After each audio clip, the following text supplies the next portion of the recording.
All right, guys, welcome back to the channel. Welcome back to the stream. Welcome if you are new here. Thank you guys so much for joining me today and waiting patiently for the intro to finish up. I hope everybody is doing well on this Sunday. It is freezing right now. Very, very cold out, extremely cold out. And man, am I feeling it here in this basement. So yeah. Hope you guys are staying warm. Yeah, they changed the mod wrench into a badge or a shield. Is it a badge or a shield? I think it looks more like a shield. Irvin says he put on socks. Apparently it feels like it's 2 degrees outside. It's 69 degrees out here in Austin. Nice. Kind of wish that's what it was here. I can't wait for spring, man. Really can't. This winter's been I'm just going to say it's been straight up annoying. I'm very angry at winter this year. Any good thing I've ever said about winter, I take it back. I take it back. Rich says it's like 0 degrees here in Jersey. Oh, Rich, you're from Jersey. Wow, that explains so much, man.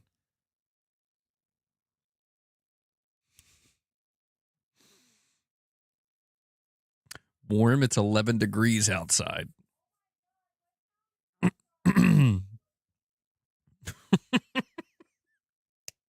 sorry. Disrespectful.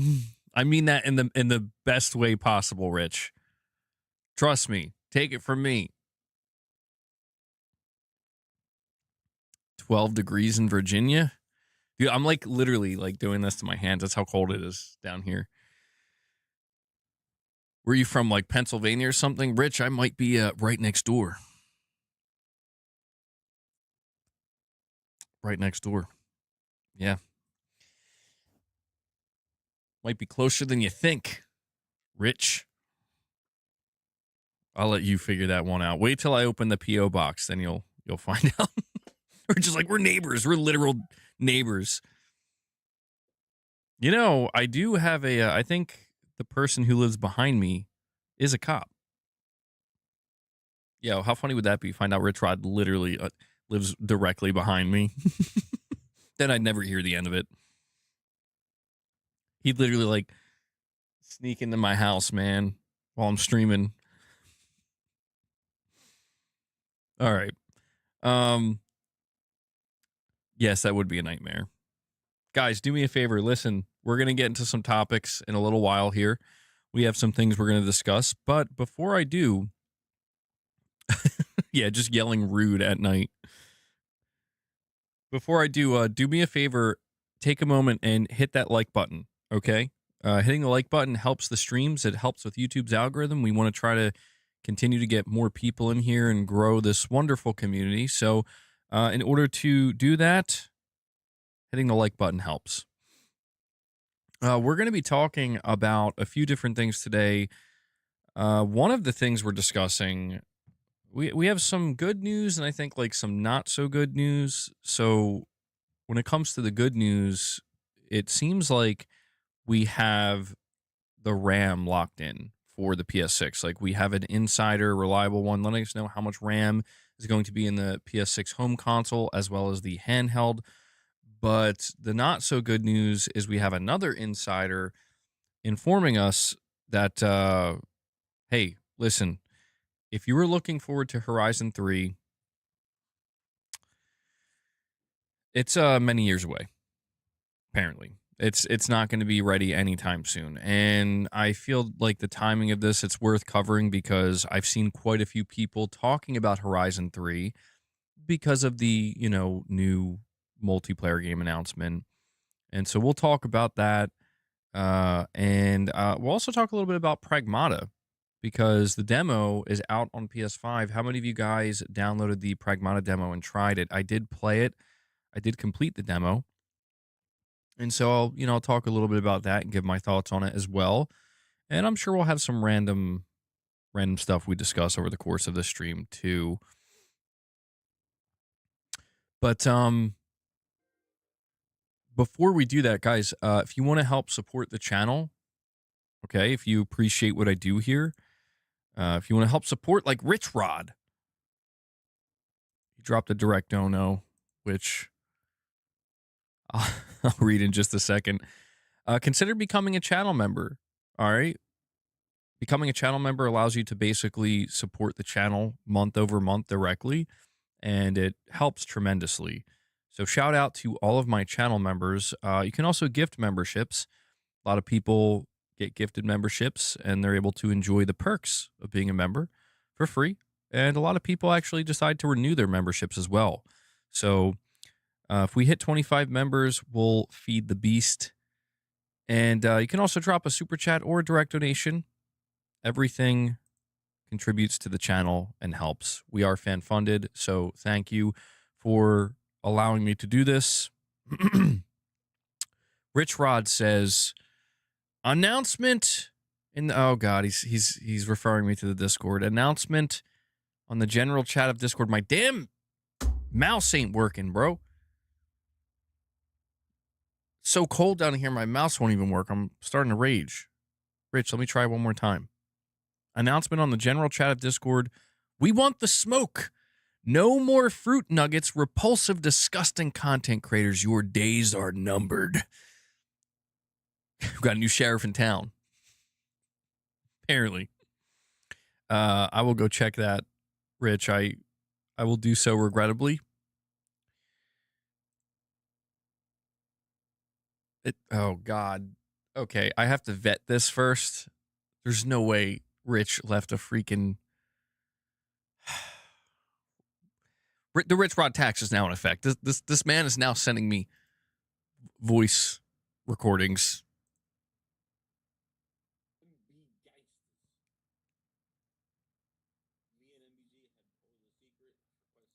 Okay. Hold on. I literally don't know. Now it's freezing. Rich Rod broke the stream. Nothing's working. I think my computer is malfunctioning from the cold. Look. See what he did? See what he did? Yeah, you got me at 0 FPS now, bro. Rich Rod, he leaves a voice message, and the whole fucking stream crashes. He left me a virus, is what he did. Hold on, I'll see if I can fix this. I have to vet this first, though, man. I can't play this without vetting it. Hold on. Has the state of play been announced yet? Not yet. I'm thinking Wednesday. So, guys, give me 1 second. I'm going to listen to this at 2 times speed.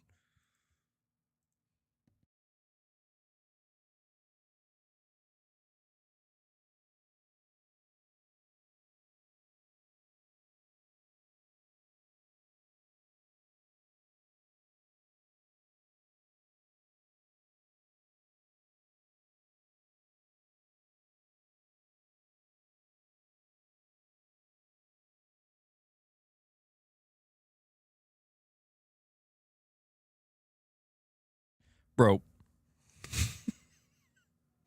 there ain't no way. Dude, I love how you can hear me in the background. I see how you did that. Make it seem like I'm in the room with you. You know? Like we're in the same room producing this content. Damn, Rich. Hold on. Yeah, guys, join the Discord, by the way, if you want. It's free. Verko, thank you so much for that, man. Thank you for renewing your membership. I very much appreciate that. I'll add that to the counter. All right.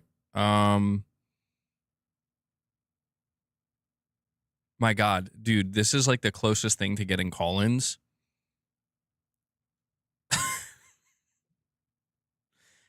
And Masochist Mode, a member for 14 months, says, hey, MBG, I wish I could support more, but got to hold on to every last dime right now. Keep on keeping on. Well, thank you, Masochist Mode. I appreciate the fact that you're tuning in, man, and I see you still have a membership, so you are supporting, man. I really appreciate it, and I know times are tough right now. So, for those of you who can only support by just simply tuning in and watching, just know that that's like the foundation of the channel, man. Literally. I mean, without the viewership, what do we have, right? So, thank you. Irfin's like, damn, these kebabs are S tier. Kebabs. I want a kebab. So yeah, Rich has a message for you guys. I just need it to be known that I do not endorse this. I'm not affiliated with this, and I do not endorse it. Okay, that needs to be very, very much understood.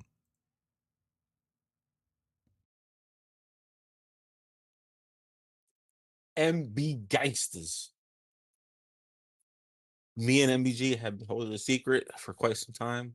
No, we don't. No, we With the haven't. release of the channel MBG After Hours, hosted by That's me. not a thing. Nope. Still deciding who is going to be the co-host. Please, And not this Gaming channel is going to Survivor. be dedicated to smoke. We're going to direct this smoke at Colt Yeastwood. I don't endorse Now, that. oh no, it's I'm out the closet, Alex. I kind of endorse that. And whoever else wants to smoke. This is the channel for the MBG Gangsters. More details to be released soon. Listen to me and MBG himself as we launch this new channel from MBG Networks. There is, Rich. There is no MBG networks. This isn't real. This man is doing this without my permission or my blessing. Oh wait, I forgot. There's something else I meant to show you guys. So listen, maybe it is true. Maybe I am moving to a new channel, MBG Networks. So listen, if I move to another channel, clearly somebody has to run this one. I think I found the perfect person to run the channel, the perfect individual, the perfect specimen, an individual that will raise my channel to new heights, heights that I could simply never achieve on my own. Certainly not. All right, I'm gonna give you guys a little glimpse into the future of this channel. Okay.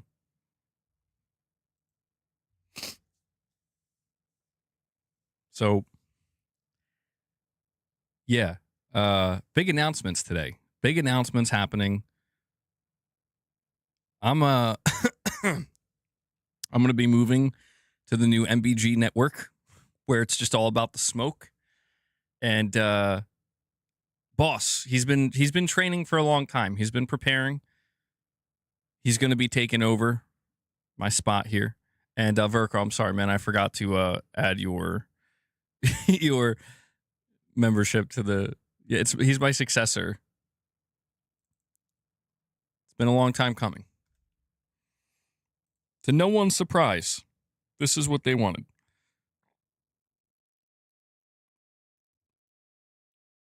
That's such a good picture, though. I've been reincarnated. I thought you were saving this announcement for the May/June time frame. I'm kidding. There is no MBG network. I mean, you guys can do what you want. You can do what you want. But yeah, I don't know if I could be affiliated per se. We should probably talk about video games though, you know? What the heck? Boss would be a great host. Imagine the people that just joined the stream. Yeah, you know what? Something tells me they wouldn't be surprised. They'd be like, that tracks. That tracks. Yeah, he just needs a hat. Yo, can somebody who made that image? I saw somebody asking if they could send this to Alex. Yeah, sure.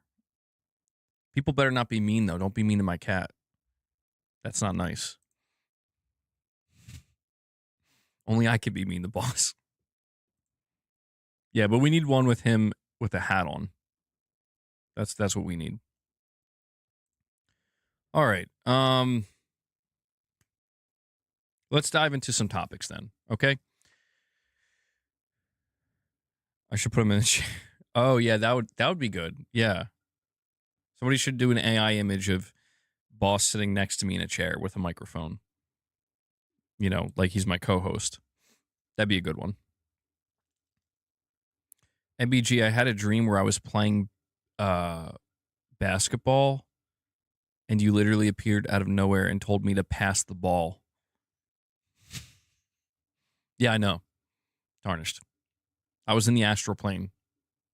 I just wanted to fuck with you a little bit. Sorry. All right. What is the PlayStation 6 leak? So I guess we'll start with that. Okay. So we've obviously been talking very extensively about the PlayStation 6. We've been covering every rumor, every leak, and we have a new leak. It's not, I mean, I think it's something significant, but it's coming from a really reliable source. That's kind of the big thing here. It's coming from Kepler L2. Kepler L2 has leaked numerous things about not just the PlayStation 6, but the upcoming Xbox Magnus. And let me just bring the post up. So it says PC hardware leaker Kepler L2 has talked about the amount of memory the PlayStation 6 supposedly has. It's a 30 gigabyte clamshell, so you're looking at 5 3 gigabyte chips on one side of the board and the same amount on the other side, so 3 by 10, alongside the speed of 32 gigabytes per second on a 160 bit bus for 640 gigabytes per second of memory bandwidth. And he also revealed that the PlayStation 6 handheld is going to have 24 gigabytes of RAM. You're saying 30 gigabytes doesn't make any sense? Why doesn't it make any sense?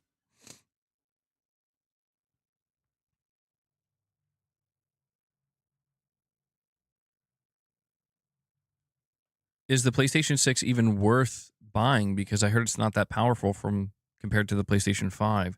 That's the word that keeps going around. I think it's really going to lie in the new technologies like the Radiance cores and PSSR, among others. There's a few other new software technologies that Sony's developing in tandem with AMD. I think it's going to be reliant upon those and how far developers take it, how much they leverage it. Because, yeah, I think from a hardware perspective, like a pure hardware perspective, the PS6 will be more advanced. It will be more powerful, but the leap, at least on paper, is not going to seem that drastic. So it's really going to come down to those technologies, but it is that new RDNA 5 hardware that's going to facilitate those technologies to be leveraged. 30 gigs is fine on a console. 24 is twice the Switch 2, dude, Jesus. Because it would have to be different types of RAM sticks. 30 gigabytes is plenty for gaming. Not going to lie, PS6 30 gigabyte GDDR7 is quite a lot. Will be used for path tracing and AI neural rendering to enhance graphics in a huge way. Mark Cerny says, you doubt my genius? Yeah, but unequal RAM sticks usually cause issues. Maybe since it's console and limited OS, maybe they can get away with it. 30 gigabytes did sound a little strange to me because I only ever hear 32 gigs, Never really hear 30. Imagine Horizon 3 on the PS6. I mean, yeah, the Decima engine, monster. It would be stupid to make custom RAM chips to boost the price. I mean, the thing is, I'm not savvy enough when it comes to the hardware side to really discern what this means. Somebody on the Reddit said, well, that would be a problem for a couple of years. Most people who are buying a 50, 68 gigabyte are not looking to play a game coming. Oh, wait, hold on. Never mind. This is in response to somebody talking about. So he said, yeah, good luck to anyone trying to play new games on PC with 8 gigs or even 12 gigs of VRAM in a few years' time. NVIDIA and AMD fucked us all with limiting GPU VRAM. Somebody else says, this is probably a very, very silly and dumb question from a casual who at the most uses 16 gigabytes, but I would totally appreciate any explanation because I really don't have a clue. Do consoles really need that much RAM for one game at a time? The top reply is somebody saying a higher resolution or at higher resolutions, they may use that much, and especially if ray tracing is enabled, as ray tracing consumes a lot of VRAM. The thing is that consoles do not have DRAM, and the full 30 gigs on the console is shared memory that shares the memory with the GPU, so it needs that much for both the system and the games. Somebody else says the big factor is that the 30 gigabytes has to be shared between the CPU, GPU, and the operating system, where PC has separate RAM for the CPU and VRAM on the GPU, unless they're using an iGPU. But the RAM ultimately depends on how the game is built in the first place. So, yeah, I'm reading this for myself too, just trying to get a better overall understanding of why Sony would go at 30 gigabytes. Let's see. Everyone was clowning on a $1,000 Xbox, unaware that Sony's making a $3,000 PS6. Why is this person saying that? Surely they're joking, right? Somebody says Sony is one of the companies that can negotiate long-term, high-volume contracts to secure favorable pricing. Somebody else says that's if Sony had already started production of the PS6, which they haven't. If they were to file high-volume contracts right now, they will have to pay exorbitant prices. Even Nintendo has stated that they may have to increase prices on the Switch too if the RAM shortage persists. So it's going to be $1,200. Somebody says people expecting both this console and the next Xbox to be under $700 are in for a very rude awakening. Somebody else says, yeah, I don't think we're seeing this thing until 2030. So I don't know. What do you guys think? I think there's a lot of different opinions and reactions to this. Sony secured all the RAM. I mean, they said that they've secured enough RAM for the PS5 where that's not going to be a problem, right? But they haven't said anything about the PS6. Who the hell is talking about Xbox in here? It's from Reddit. It's from Reddit. Calm down.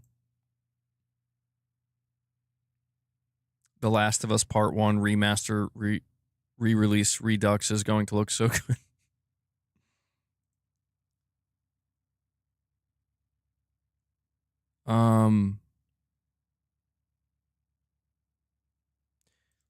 Let me see when it comes to the PS6 handheld.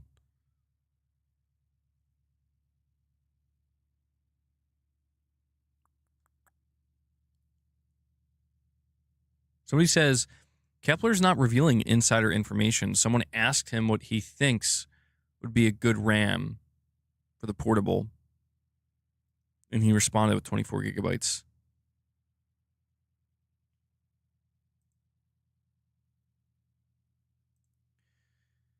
Sony also said they would offset costs by monetizing their current user base.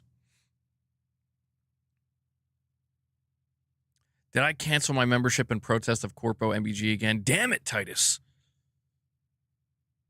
God damn it. Well, we'll see if we get any gifts today. Maybe we'll get lucky. Maybe we'll get lucky, Titus.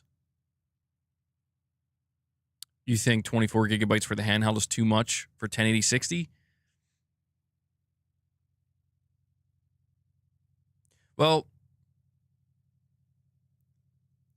Evil Monkey says 30 gigabytes of RAM for a console is more than enough as it's unified. The new Xbox would need more as it's a PC, so it doesn't use the memory as efficiently. Hence why you would need shader compilation on console. Interesting. My big question with the PlayStation 6 and the RAM, I guess at this point, it kind of goes back to the same thing, right? Like, so if Sony did lock in 30 gigabytes of RAM, um, I mean, what are we ultimately looking at here in terms of pricing? Because I mean, yeah, like Sony could subsidize it, and maybe they will. And Titus decides, you know what? I'm okay with Corpo MBG. He renews his membership. Titus, thank you so much, Thank man. you. Appreciate it. It's way too loud. Thank you, man. You know I appreciate that. I'll add that to the counter here. So that's actually 2 membership renewals today, which I very much appreciate. Shout out to, I mean, obviously shout out to everybody who gifts memberships, but also got to make sure to shout out those of you who are deciding to renew and you know, support the channel on a month-to-month basis. Very much appreciate that. And I apologize for no members content this past week.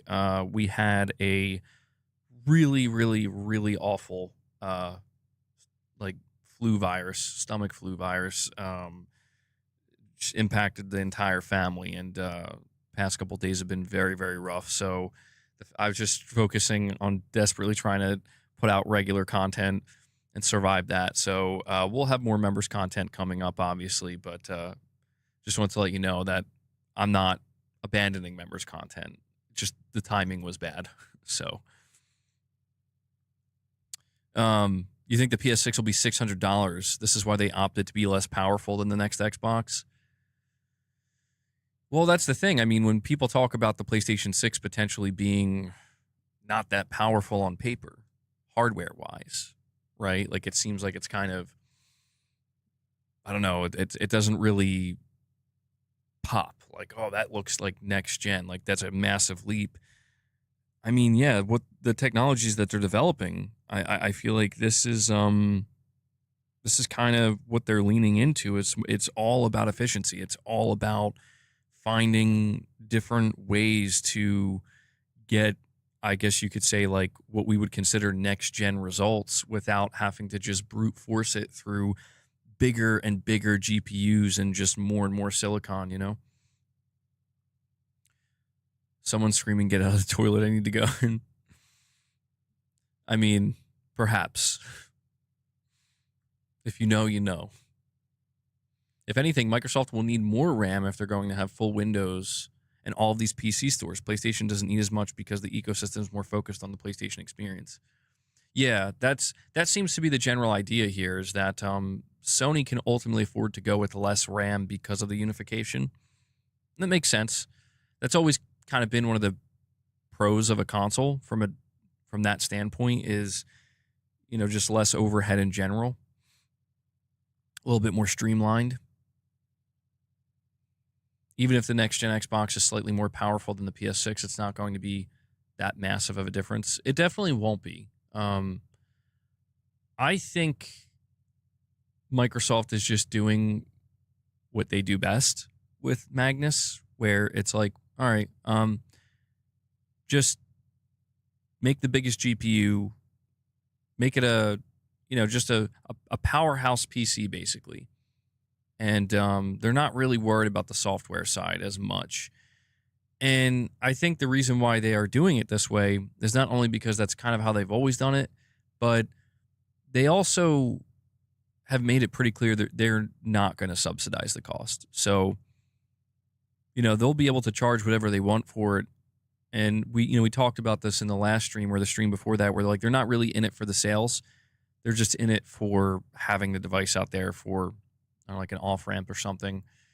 But yeah, I think it's safe to say that when we look at the PlayStation 6, the power factor I don't think is going to be that significant.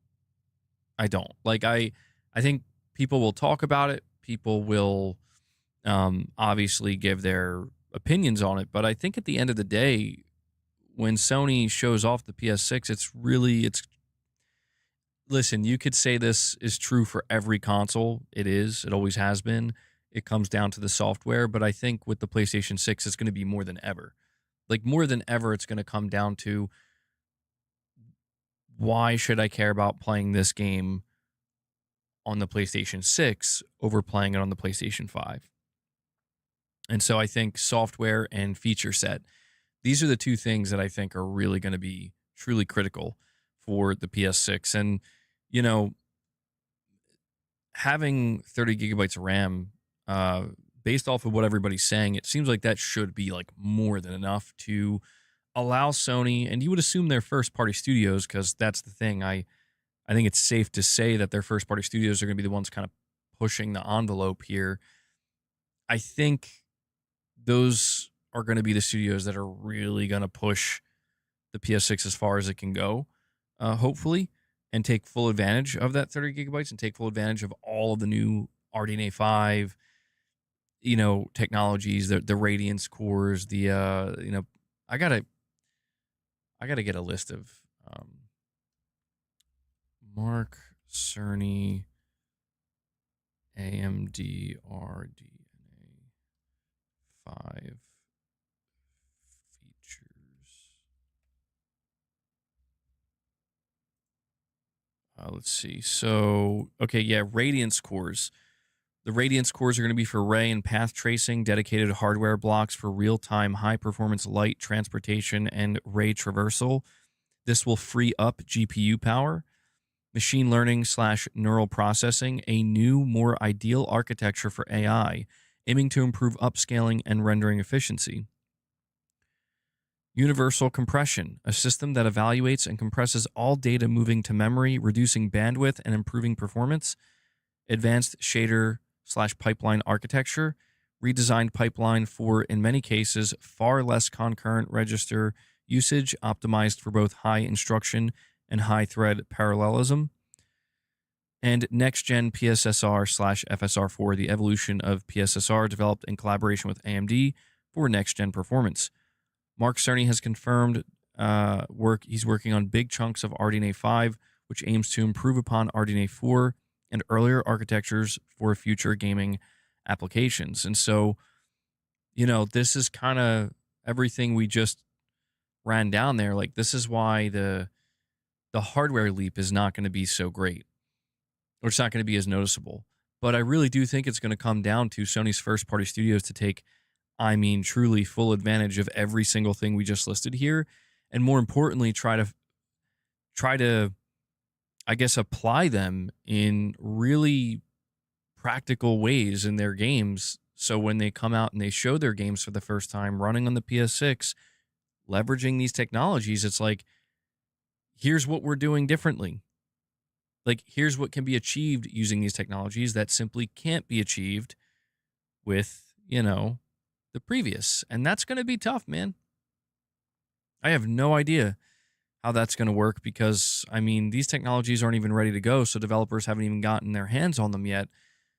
So it's really, really hard to determine. I have to imagine that Mark Cerny's working closely with first party PlayStation studios with this stuff. PS6 needs to have full dynamic themes folders and a proper web browser. Yeah, you would think. You'd hope so. I will not say that the PlayStation 6 will be on par with the next gen Xbox, but Microsoft needs to improve that console like layer. Well, yeah, when we just recently covered a report for Xbox Magnus, and that report was claiming that Microsoft is having a very difficult time right now creating that kind of console emulation and having it run in the Magnus environment. It seems like it's a bit of a struggle. So, I'm not gonna lie, man. Like, the more I learn about Magnus, the more I'm like, that thing just sounds like a shit show. I'm just being real. Like, it sounds like it's trying to be two different things at once, and it's like running into problems. And I'm like, well, I wish them the best, and I hope it works out. But everything about it to me sounds kind of cursed. I'm gonna be honest. Like, it's just like, it's not a PC, it's not a console, it's both for some reason. And there's maybe going to be a console wrap on it that may or may not work efficiently, but it's still going to be a Windows 11 machine no matter what at the end of the day. That's shipping with Copilot and Office 365 and all this stuff. And I'm just like, yeah, I don't know, man. I think Sony is doing it right. Sony's just like, we're going to make a console and that's all it's going to be. You know, it's going to follow the same core tenets as every one of our consoles have. And I can appreciate that. Am I watching the Super Bowl today? I don't know. I'm not sure yet.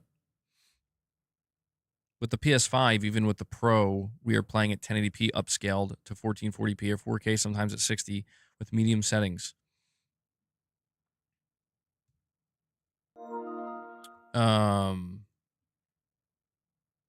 Texture-wise, Strix Halo runs games at native 1440p and 4K at high, no issue. Mark Cerny's a genius when it comes to hardware and components. Mark Cerny is a real gamer. He also makes games too. The dude has a decent amount of platinums on PlayStation. Love to see it. And we have Michael Lynch with a $5 super chat saying, MBG, how many masterful consoles does Mark have to put out before people give him the benefit of the doubt? I, for one, trust in his genius. Well, I mean, it's a good question, Michael. I feel like Mark Cerny has more than proven himself at this point. I mean, I just don't know what people want or expect, to be honest. You know, I feel like I still encounter so many people that just, I don't know, they make it sound like the PS5 is some kind of awful, terrible console that runs like shit. And I'm like, that's not what it is. It has never been that. It's never been that once. It's only gotten better, you know? And I don't know. I don't know, man. I feel like I'm kind of like I was just playing Resident Evil 4 Remake on my Pro yesterday. I'm like, this shit looks nuts. Like, this just looks crazy. And that's a game that's a couple years old, too. I'm like, I just feel like people, I think it's okay to have complaints and to have criticisms, but I just feel like there's times where people, they just approach the entirety of PlayStation, including the hardware, like it's just awful. And I'm like, well, I don't know like what your experience has been like, but that's just not how it is for the vast majority of people, you know? But yeah, we'll see. I mean, Mark's going to do his thing with the PS6, man. MBG, that article is BS. They can't be having a hard time. You can already have an Xbox console experience on PC Game Pass. Well, I don't know, man. I mean, maybe it is BS. It was just a report, so we'll have to wait and see. We're going to talk about that next, Will. Hang tight. The Horizon 3 status update. Guys, 30 gigs is even if you have 3 Go chips. They aren't custom. This is the spec for Samsung GDDR7. Rich Rods, you're a Giants fan. Wait, MBG, are you a disgusting Eagles fan? You have military background, don't you? Well, family-wise. Do I live in Burlington County somewhere? Rich, you're just going to have to find me, bro. Yo, Rich is actually going to find me, though. Rich, shut up. I am an Eagles fan. My dad was a diehard Eagles fan. Diehard, bro. I'm not really into football anymore, though. But, yeah, I definitely consider myself an Eagles fan. For sure. Yeah, I'm not going to talk about the PlayStation 6 much longer because I mean, well, frankly, we have been talking about it a lot, and you know, we're going to continue to learn more about it. But I want to, before we talk about Horizon, though, I gotta tell you guys about this though. Did I save it? Tell me I didn't save it. Hold on. I came across this. I did save it. Um, so if you're on Twitter, there's this like viral post that's been going around. It's like you know, give us your harshest truth. Tell the harshest truth about the video games industry. And I came across this one reply that was trending from like an Xbox fanboy. Rich, you're gonna get a kick out of this one, bro. Before I go over that, though, we have Imagine Alex saying, I bought a Strix Halo RDNA 3.5 APU mini PC running at 80 watts. It plays games much better than the PS5 Pro with FSR 5. Is FSR 5 even out? Maybe you meant 4. I don't think FSR 5 is out. If the PS5 is the same kind of APU, but the shrink node is already an A5, it's going to be real good. Yeah, I mean that's the thing. I feel like we're very much witnessing a situation with the PlayStation 6 and all the spec leaks we're getting. He's he's 100%. It's actually Mark Cerny in the chat. But I feel like generally what's being communicated here is we're in a situation with the PlayStation 6 where I just don't think the specs are going to matter much, man. Like I think they'll matter, of course, but not nearly as much. I think people are going to be in a position where they're like, "Show me." More than ever. Just show me. Show me the goods. And I that's where I feel like, people underestimate Sony so much where it's like Sony's been doing this for 5 generations now, for over 30 years. Like they know what they're doing. They know how to do this. This isn't their first rodeo. You know what I'm saying? And so if if people are not impressed by the on paper specs, if people are not impressed by anything they're hearing right now about, this is how much RAM the PS6 is going to have, this is the GPU, these are teraflops and all that, then, I would say give it a little bit of time because let Sony do their thing. Give them the chance because they'll do it. And, I'm not saying it'll win you over for sure. There's a lot of people that won't be won over, but I always kind of maintain all the people that you see saying, we don't need, I don't want a PS6 right now. I don't need a PS6. My PS5 is great. My PS5 Pro is amazing. I kind of feel that way too. But it's like, come back after the PlayStation 6 showcase next year. Let me know. I'm serious. Like, I'm not saying you're for sure going to be won over, but I think there's a really good chance a lot of people right now that are paying attention, because that's the thing. Only the people who are paying attention are commenting on it right now. I think they're going to go into the PlayStation 6 showcase being like, okay, Sony, whatever, man. I don't want no PS6. They're going to walk out of that show being like, I got to go make sure I got enough money to pre-order this shit. Like I got to go secure my pre-order. I really think that's going to happen for so many people. And I don't even think, now listen, it could be like FOMO driving it, but I think we're kind of past that, to be honest. The reason I say that is because I don't know how many PS6 only exclusives Sony's going to have. So I think what's really going to impress people is it's just, I think it's like give Sony's first party studios a chance to shine, man. Just let them show you what they got. Let Sony do their thing. And I think if we allow that to happen in the coming, 18 months or like 16 months, I mean, I'm assuming something significant will happen between that time. Maybe it will be longer if it does get delayed, but within the next year or two, let them do that, and I think we'll have a much better idea if people are still like, nah, man, yeah, then all right, we might have to have a different conversation. But I gotta, guys, I have to see if I can find this post, man.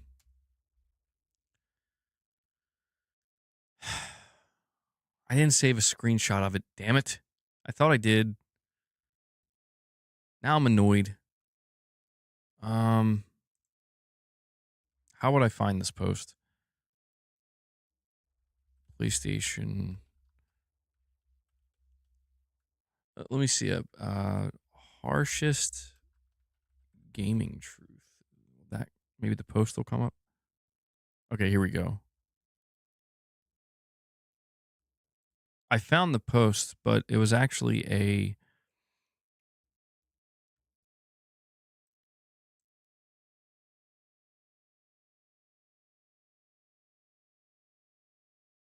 No, I did not find the post actually. There's so many of these posts. I'm sorry. I thought I found it. It's just because I gotta tell you guys like how ridiculous it is, man. Wait, hit me with the harshest reality about playing video games. You just have to accept that you're ass at games. You suck at shooting, parrying, min-maxing the gear, and that is okay. It's okay. It's okay to suck. You can still play. It's okay to be a casual with 500 hours in a game that you suck at.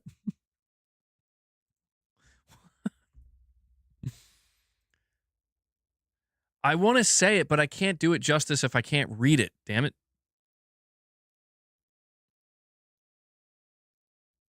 All right, I'll try one more thing, and if I can't find it, then so be it.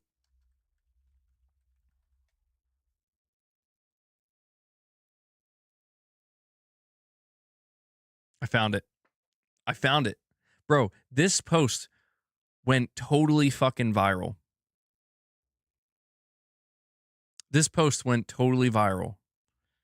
And I want to ask you guys if you agree with it or not. I'm actually going to take a little screenshot of it.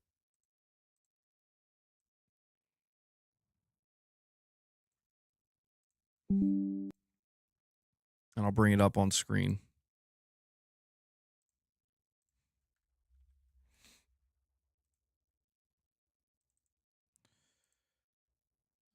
I still got that picture of Boss up. All right, so we we also seemingly have a direct donation from Rich. I gotta make this big enough. Hopefully, you guys will be able to see it.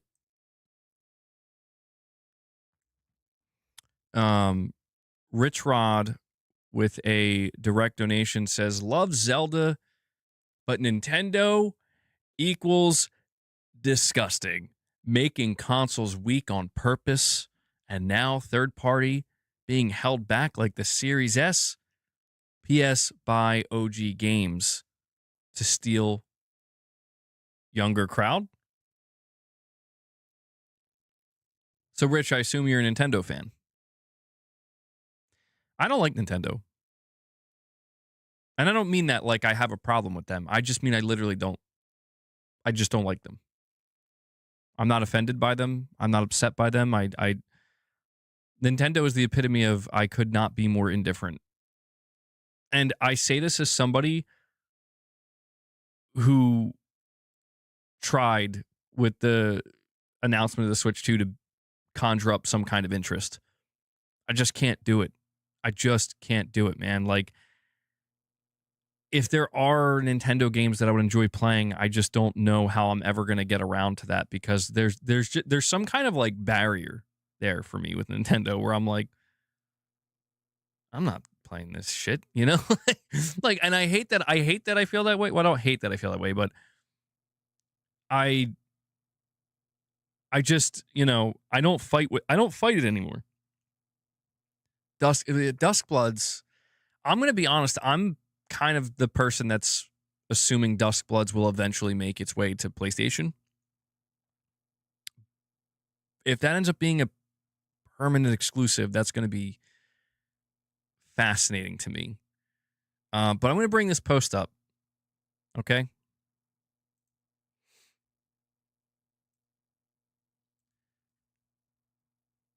This person put out, "Hit me with the harshest reality about playing video games, bro." This is about playing video games. Rich is going to have a fucking crash out. Playing video games. This post went viral. This response, 2.4 million views. PlayStation hasn't given you anything in 6 years.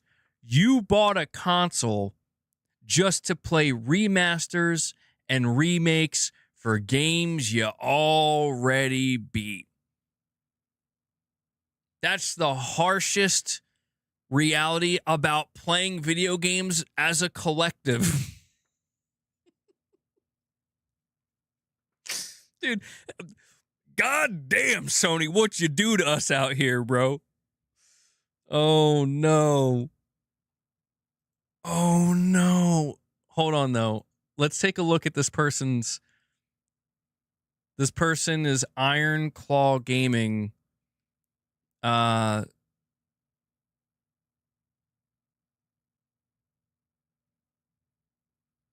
I'm blocked by them apparently, which is cool. I don't,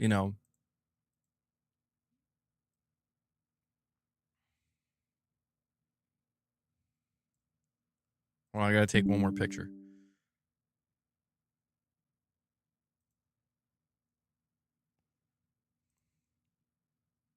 Hold on. All right, so the person that put this post out, this is their hold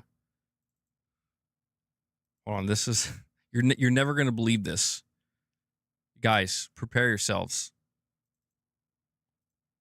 This is their that's their profile, bro.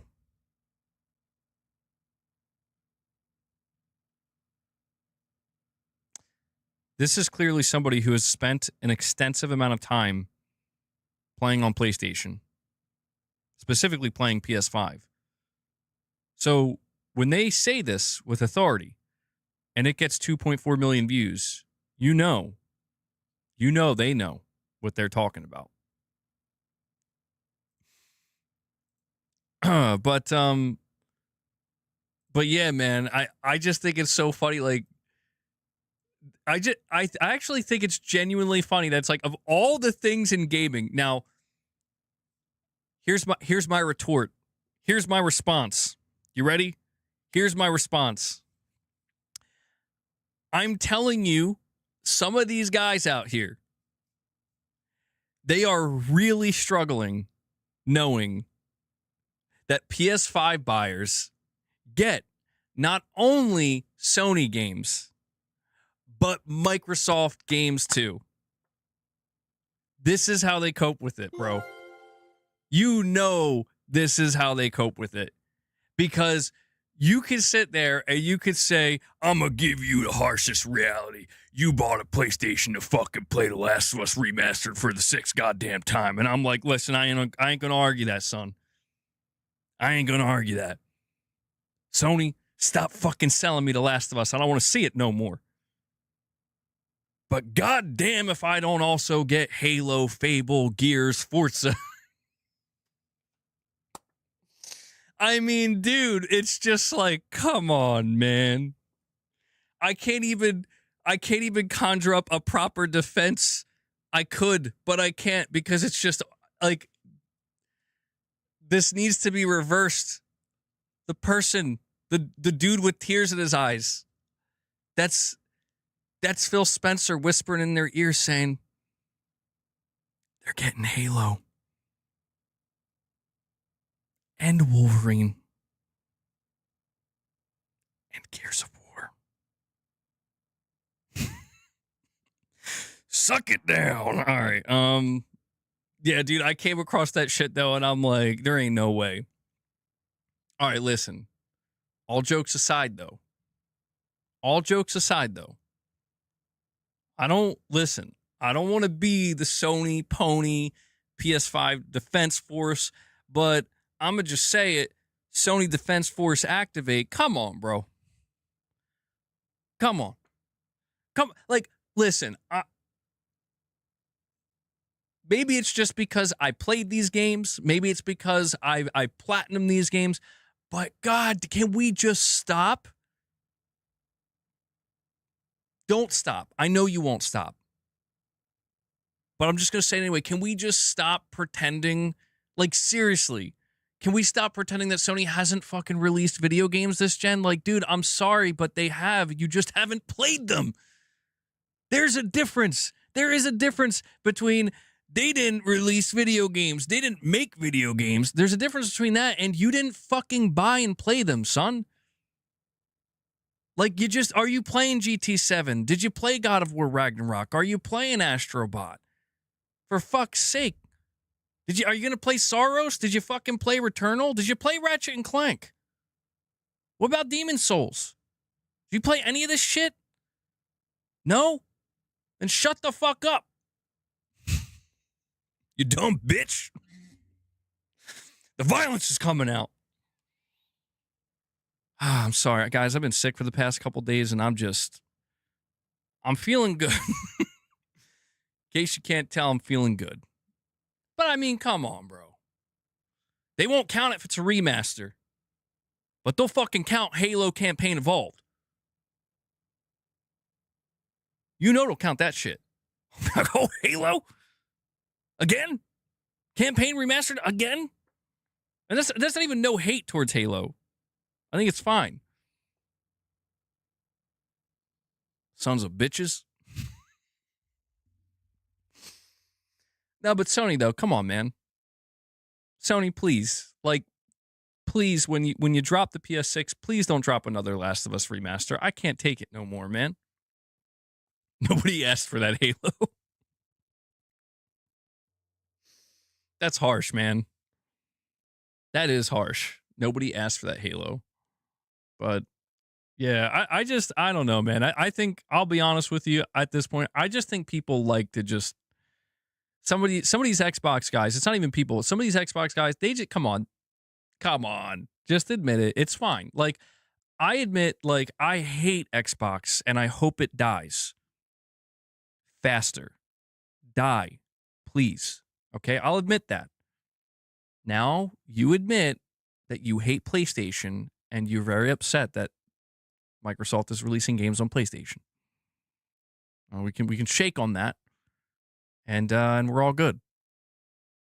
We can both agree we're fanboys. Win-win. Win-win lose.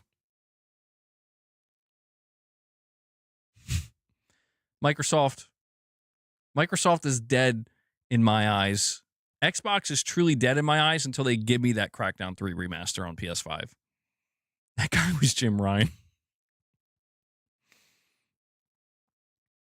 None of the games Sony has released this gen have had any generation-defining characteristics. It feels as though the PS5 has a much lesser identity compared to its predecessors. And I think that's fair. See, Tarnished. If I took what you just said and put it in place of what that guy said, I'd be like, yeah, I think that's actually true to a degree. Because it is. Like, I see what you just said is the nuance that so many people refuse to just bring to the table, where it's like there's a difference between not feeling the vibe of a gen as strongly or you know, comparing it to other gens and being like, I don't know. No, I'm not feeling it the same way. It's not hitting the same way. There's a difference between that and people like that individual we just brought up, where it's like just say in your profile you hate PlayStation. And that's it. Like, just preface everything you say with that so we know what we're dealing with, and that's fine. I'll do it for Xbox, you know? But yeah, I think, Tarnish, what you're saying here, I think that actually makes a lot more sense, because there is a layer of truth there, where the biggest complaints that I've seen from, like, I mean, PlayStation players who have been engaged this gen, and that's the important part, not like just onlookers who probably aren't even playing on PS5, but people who've actually been engaged. Even people who have thoroughly enjoyed a lot of these games, some of them will be the first to tell you, like, yeah, the identity of this generation has felt different. Some of the games, for as good as they are, it feels like we have yet to have those true, like, I don't know if next gen is the term to use, but generation defining. There we go. We have yet to have those true generation defining moments.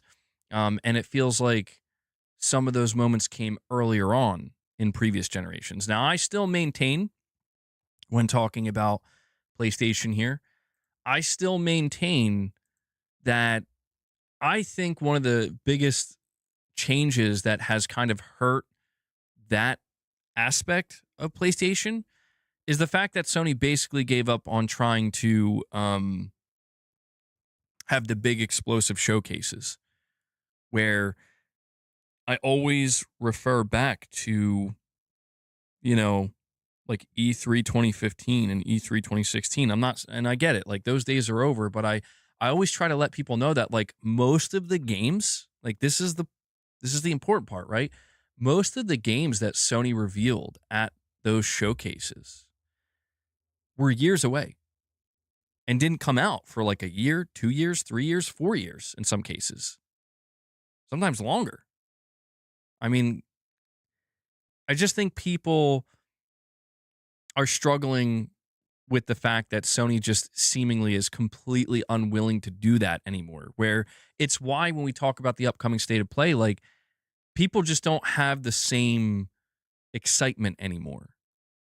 Where they're, it's like I do see people getting hyped, but in between that, I see just as many people being like, okay, state of mid, third party, they're not going to have anything good to show. And I'm like, well, it's because people know for a fact that no matter what this state of play ends up being, it's not going to be an E3 level PlayStation showcase.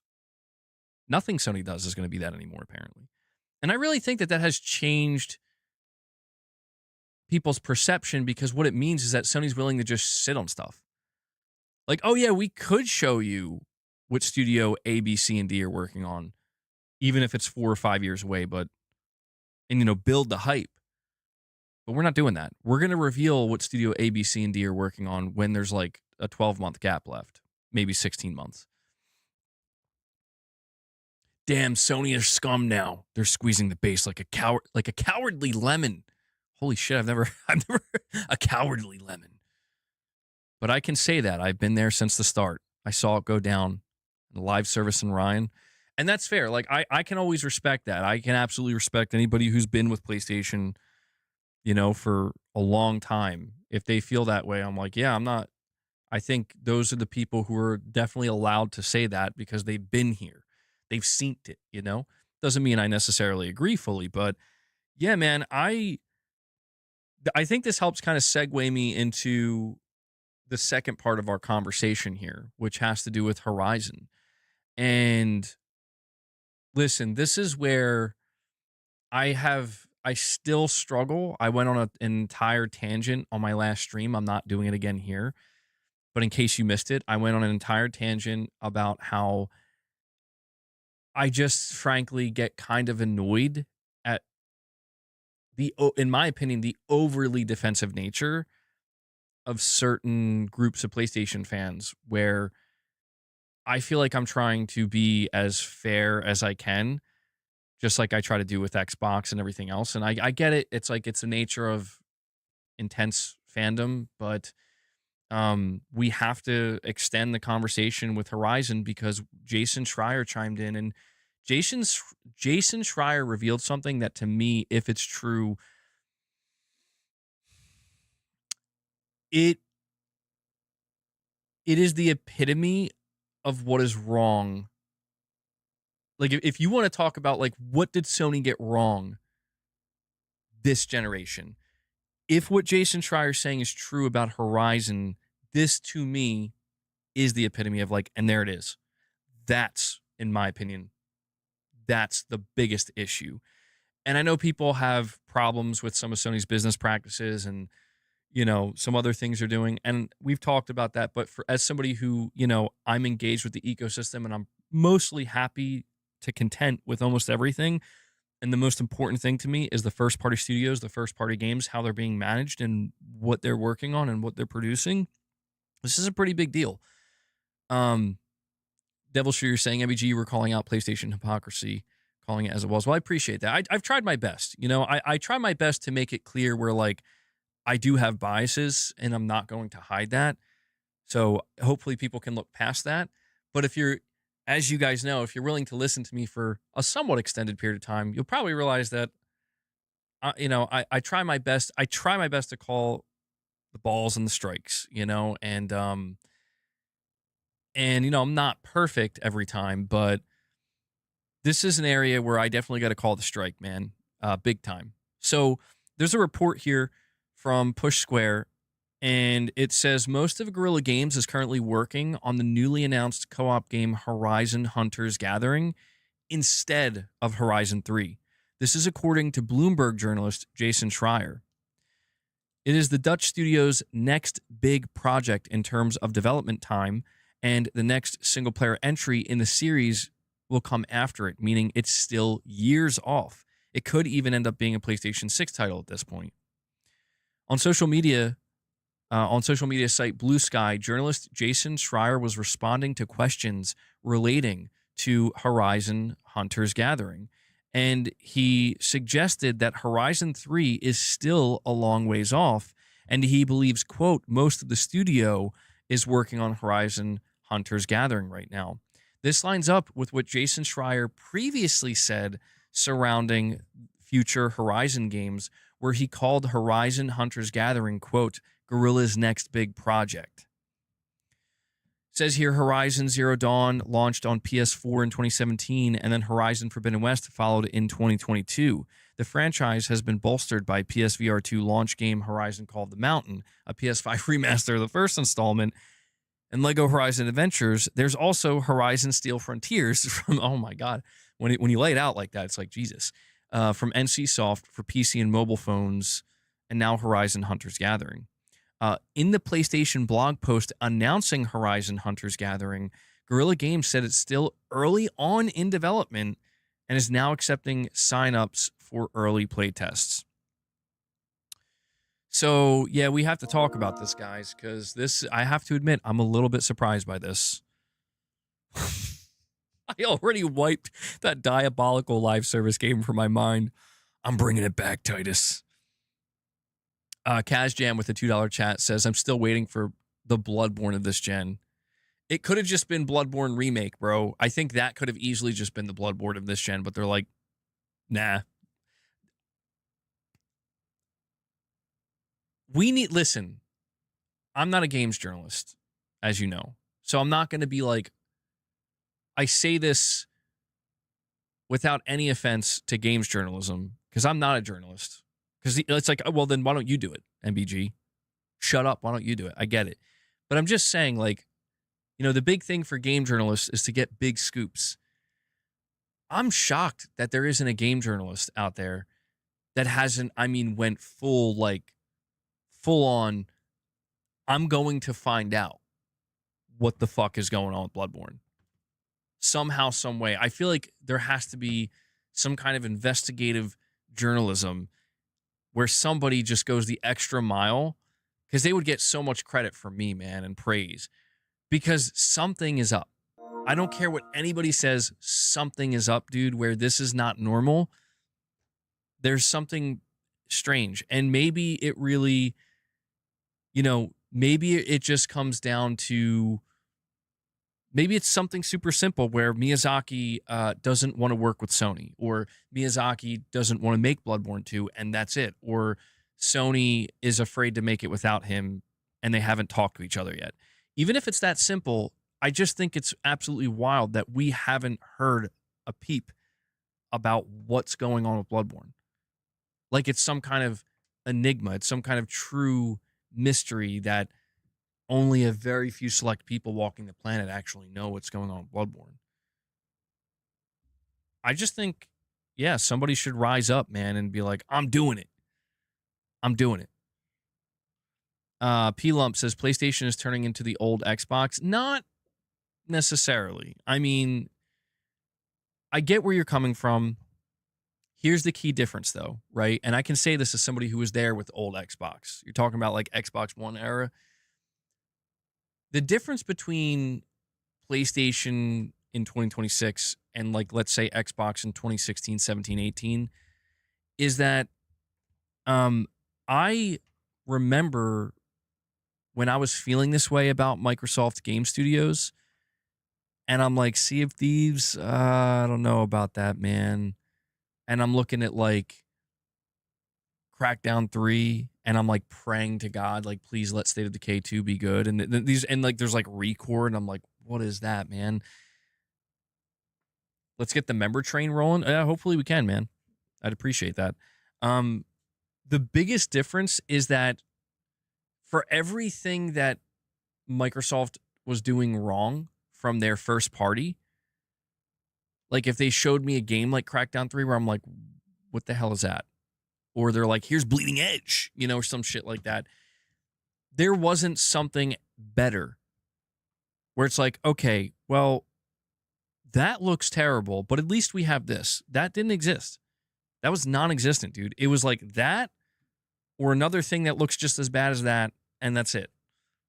The difference, I would say, with PlayStation is like when I look at a game like Horizon Hunter's Gathering, For as annoyed as I get by it, I ultimately know that, okay, well, that's one first party game that I'm not playing. Like that's crossed off my list, and I'm kind of annoyed that that is even like that's what I'm getting from Gorilla. Like, what are you showing me? But the beauty of it is, I got Soros coming up. I got Wolverine coming up. I can go try Marathon and see if that is the multiplayer game from Sony I want to play. And beyond that, I know that we're going to get more. I know that they have multiple studios working on these titles. That it's like, would it be better if Guerrilla Games just showed me a Horizon game that I thought looked cool and that I wanted to play, and then add that on top of Wolverine and Soros? Yes, that would be better. But it's just not the way it is.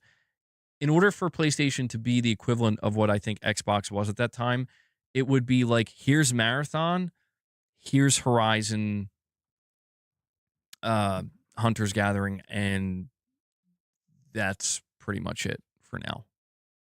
We'll be back next E3 to let you know what else we got. That's what that era was like. That's why it broke me, because I'm like, I can't, like, I'm not even waiting for anything. Like there isn't even something to wait for. And you know for a fact that that is something that truly haunted Xbox, because that's why they ended up announcing, like, we're buying 5 studios. We're buying Playground, we're buying Ninja Theory, so on and so, Undead Labs, so on and so forth. So while I do understand that there are some similarities here, where, like, yeah, I look at this kind of Horizon game and I'm like, this is giving me flashbacks to, like, when I saw Microsoft announcing games like Bleeding Edge and shit like that, and I'm like, okay, like, this doesn't look very good at all, and not what I would want to see from Microsoft's first party. But there's still a very, very big difference, in my opinion. You're saying I just said a mouthful of nothing. Well, thank you, Pila. Thank you. But I'm glad you listened.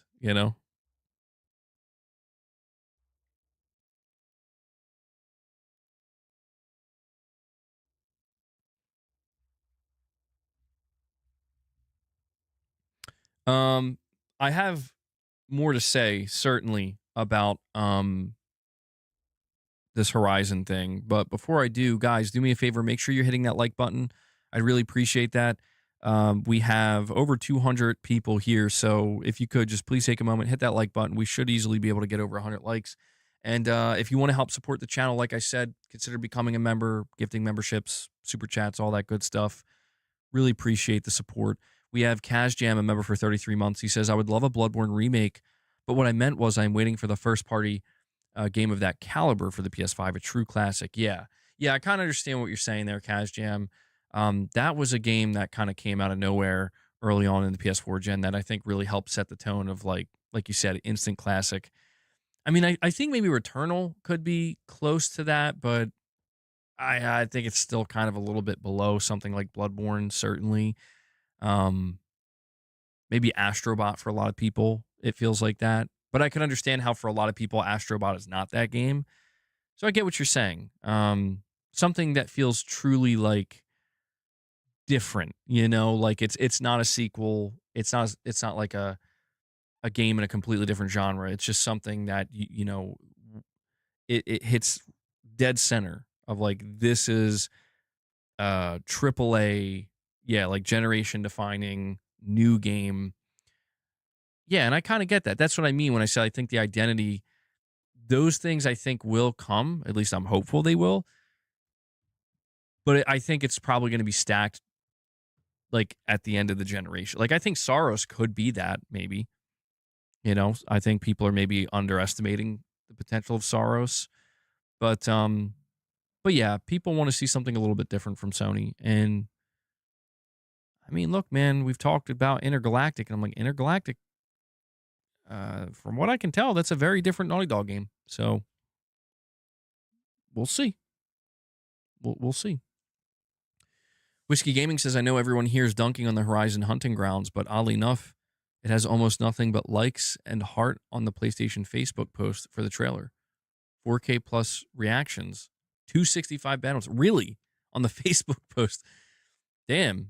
Well, I mean, that's the thing, man. I've accepted over the last like 72 hours after seeing all the feedback and looking around.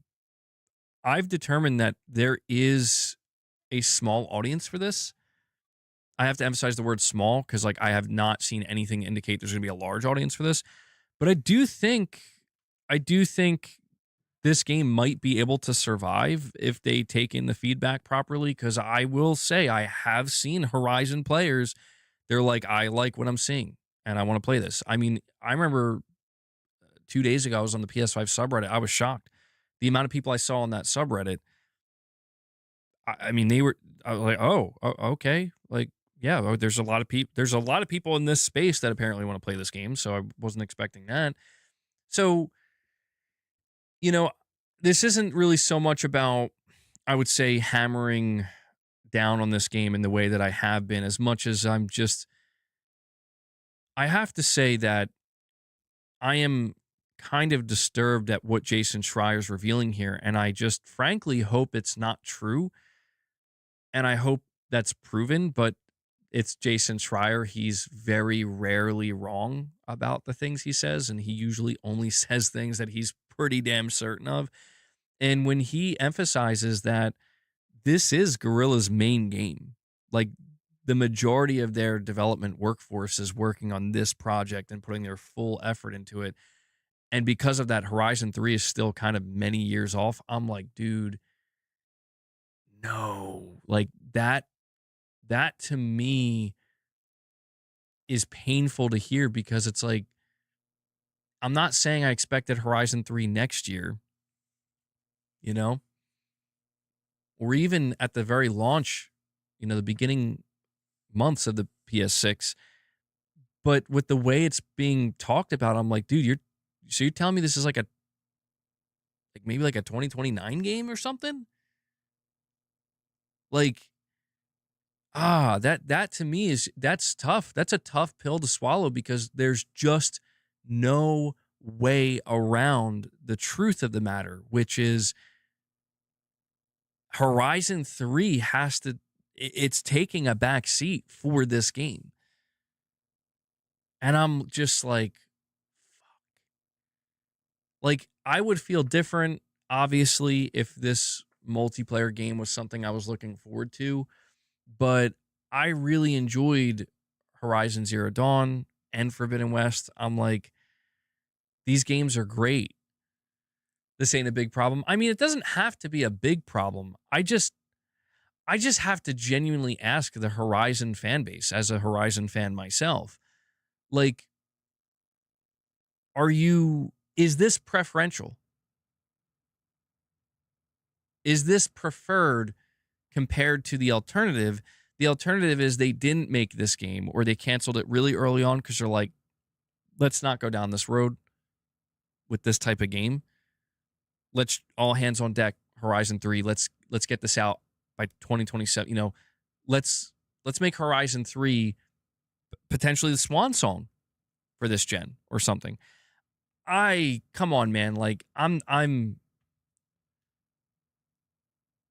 feel like our Horizon fans really about to tell me that they actually would prefer this and wait longer for Horizon 3 because I think that's crazy, dude. I'm sorry. Like I think that's wild. Um because I just feel like no matter what, Horizon 3 crushes this game. Like no matter what. There's no there is no instance where Horizon Hunters Gathering has an edge over what Horizon 3 will be. I'm like, no. That's not a thing.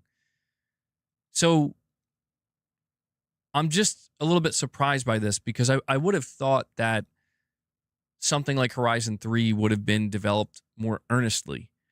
And I know that people are like, well, maybe it's good that they give it some room to breathe. And to be clear, to look at a positive on this, a good positive side to this is it does give them room to breathe.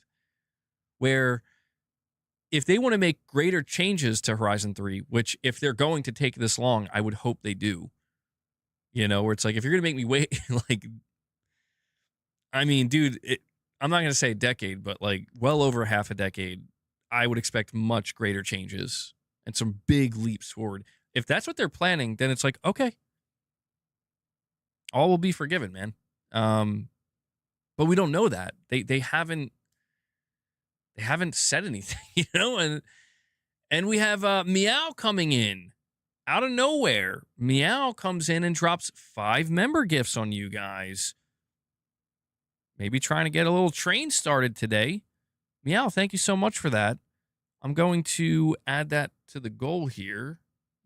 Here we go. Give you This is an incredibly Herman exciting Hulst. time for PlayStation. Very exciting. Yeah, guys, if you want to contribute to that, we'll see. The past couple streams, we pretty much didn't get to the goal until close to the end of the stream. So I don't know if we'll be following that same trajectory today. But yeah, we are at 7. So thank you for that once again, Meow. Really appreciate it. Open in a 5-pack. Need to get that 5-pack emoji. Hold on. There we go. And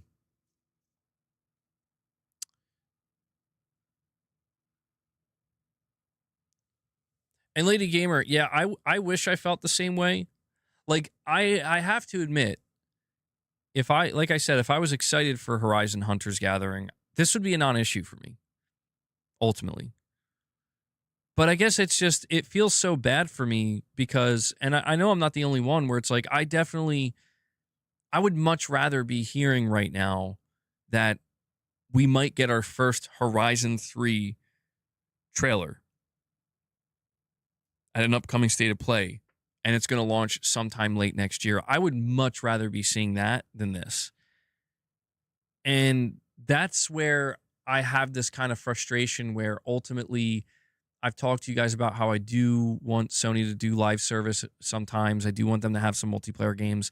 But I feel like this, I'm sorry, but I just have to be blunt with it, man. I just feel like what I'm seeing with this particular instance, this is the epitome of like, why are we prioritizing a Fortnite-looking Horizon multiplayer over Horizon 3? What are we doing?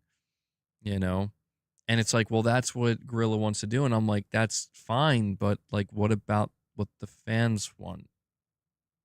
Especially because, dude, they left Horizon 2 on a pretty significant cliffhanger. And I'm not going to lie, I'm like very much looking forward. I think the story of Horizon 2 went a little off the rails, but I kind of liked it because I'm like, okay, all right, getting a little crazy up in here, going in the direction I'm like, okay, this could be great. So, I say this because I do care about the Horizon franchise, not super deeply. It's not like the highest up there for me, but I care enough that it's like, fuck, man. Like, I'm going to be honest. Like, I don't want to wait till 2028 or 2029 to play Horizon 3.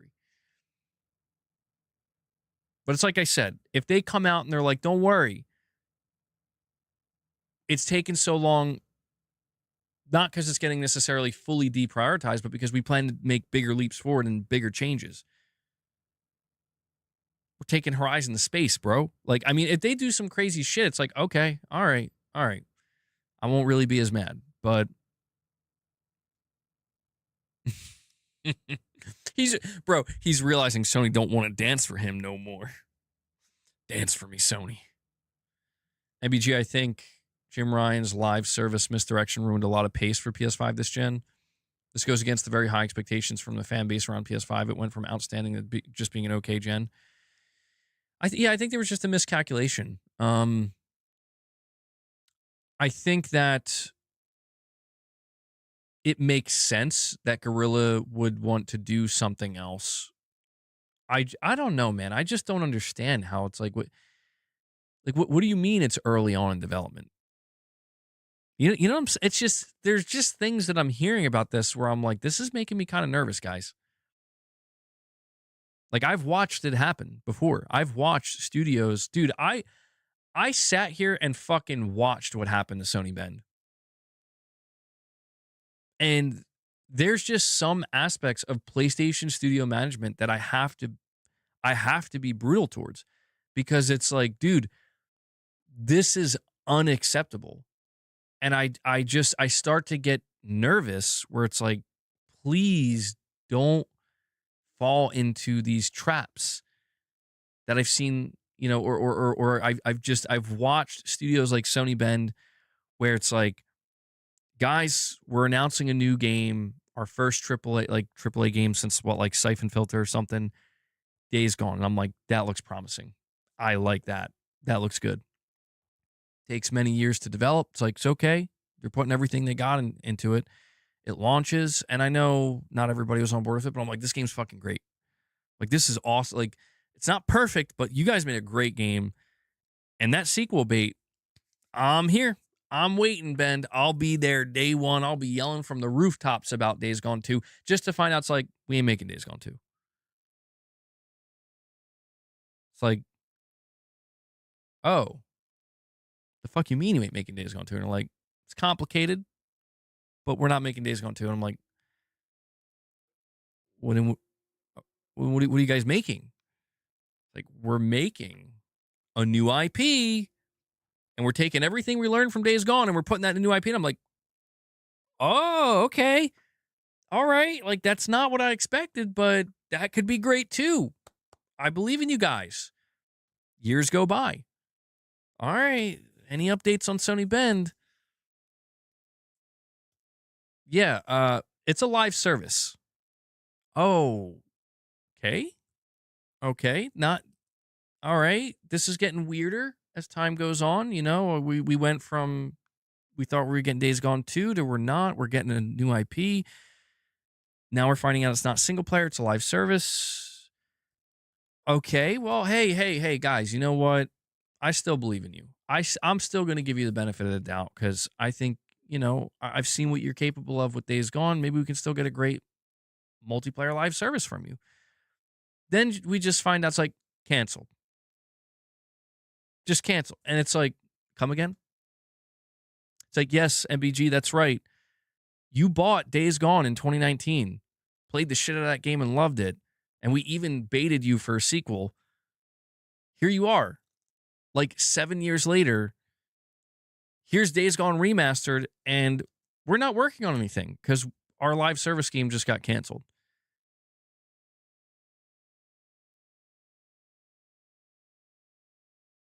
MBG, I've seen enough. After all these recent trailers from Crimson Desert, Sony needs to acquire Pearl Abyss. They're already looking like one of the best studios in the world before they get too big. Super Slop? Wait, what's Super Slop? I'm just saying, like, so what this means for Sony Bend, a studio that I went from feeling so proud of and so good about, like being a genuine fan now. I'm like, this is one of my favorite studios now. In the last 7 years, I've watched them flounder to a point where now they just don't have anything, and they're not going to have anything for like another 4 or 5 years. And that is if that doesn't get canceled. And the truth is, the harsh truth is that Sony Bend may end up getting shuttered at some point. And I understand that people are like, well, you can't compare that to Guerrilla Games, but it's like it always starts slow. And then it goes on for a long time. And then before you know it, it's like, what the fuck happened? And I'm just saying, in regards to Guerrilla Games, I look at their trajectory and I'm like, you fucking caught fire. You caught lightning in a bottle with Horizon Zero Dawn. And then you held on to that lightning in the bottle, in my opinion, with the sequel. In between that, there's been a bunch of other stuff that, frankly, I don't think any of it holds a candle to your actual mainline Horizon games, but it's fine. You're just trying to grow the franchise. But my understanding is that none of that stuff got in the way of the meat and potatoes of like what the studio is known for and why I'm a fan of their studio. Oh, you want this VR2 Horizon game? Cool. That's just a little side thing we're doing with Fire Sprite. Like, okay. Oh yeah, we got this like Horizon Lego game that we didn't even develop. I'm like, oh, okay. Oh, yeah. And then here's a remaster of Zero Dawn. It's like, oh, okay. It's a lot, but okay. And I'm just assuming they're doing this shit to keep devs busy and, like there's certain parts of Horizon 3 that are not being worked on. But then when I find out that it's like, no, this is our new main game. This one, the multiplayer one. And yeah, Horizon 3 might not be out for another 3 or 4 years. It's just like, what the fuck? Man. Like this is the type of stuff that starts. I told you guys that the last thing I ever want to see or feel is like Sony's pushing me away from them. Now, I'm not saying that's happening because that would be a lie. That would be, Insomniac is still going to kill it with Wolverine. Housemarque is going to fucking kill it with Saros. Maybe Marathon will be good. I'm still rooting for Intergalactic. But I just look at these studios, when I talk about PlayStation Studios, I evaluate the entirety of them, man, and I'm just like, dude, this is great. This is dangerous, flat out. No, I'm not, not jumping shit, bro. Where am I gonna jump to, dude? To me, PlayStation is the last bastion, bro. That's why you'll see me get even more aggressive with Sony than I ever, because I always knew with Xbox, bro. I'm like, for every time Xbox upset me and then I see that fucking Spider-Man trailer, that God of War trailer, I'm like, I don't know, Microsoft, like, it's looking pretty fucking good over there. I don't feel that way about anywhere. Like, I'm not looking anywhere else. I mean, like, I think it's better over there.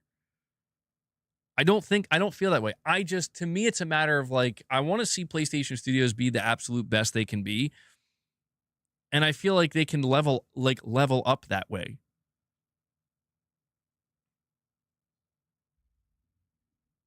Kind of shill, to be honest. Not every studio is going to make a game that appeals to you. And that's true. And I guess at this point, all I can really hope for, man, is that Horizon 3 delivers. Because to me, it's disheartening to think that we still have so many years left before we even see this game, let alone get to play it.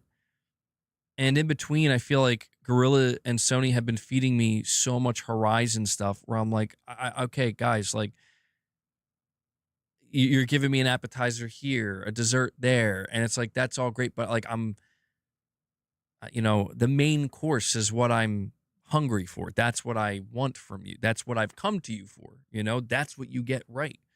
That's what you do best. And, I don't know, man. I'm not trying to. I don't know. I've been noticing some reactions from people where they feel as though I've been overreacting to this Horizon situation, and maybe I am, but I don't know. Maybe I got PTSD or something from following Xbox for so long, but I get fucking nervous where I'm like, these studios are not as infallible as you think as they seem. They're not immune, man. None of these studios are immune of just like making a critical, I mean, like, very bad mistake that's like, this really hurt us, and I don't know. So when Horizon 3 comes and you like 3 out of the 4 games they have released in that time and you're acting like the fire alarm's going off, well, I guess, I mean, maybe I am jumping the gun. I'm like, I admit, based on some of the feedback I've been getting, maybe I am jumping the gun. And we got a super chat train going from Zanarkand. He's back. He's got I don't know how many parts he has in total. I'll wait till he finishes up.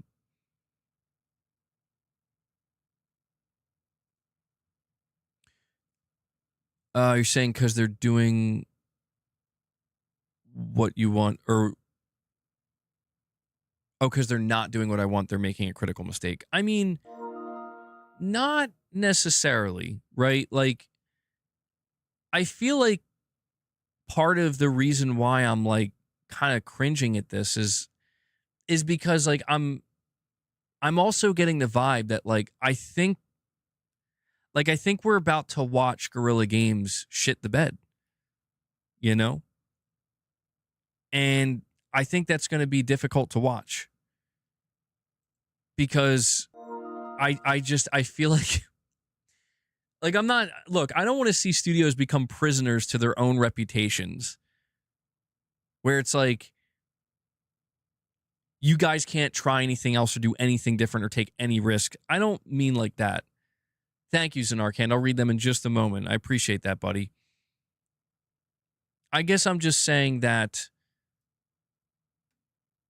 when I look at Guerrilla Games as a whole right now, and I start to feel like there's like so many different factors coming together where in the last couple years, I feel like I've seen people talk relatively negatively, not completely, but just relatively speaking, about like, I'm tired of seeing Horizon. Too much Horizon. Horizon this, Horizon that. And I've had these conversations where I'm like, I really hope Horizon 3 is going to be like really good because based off of what I'm seeing, it seems like some people are getting a little bit tired, like maybe a bit of oversaturation. And I always kind of maintain that, like, if Guerrilla nails, and this is still true, if they nail what Horizon 3 needs to be, I think they'll fucking, I mean, I don't think anybody will be upset, But I just feel like right now what they're showing us, and again, hearing that this is their main project, I'm just like, dude, this is, I don't know, man. This is, I'm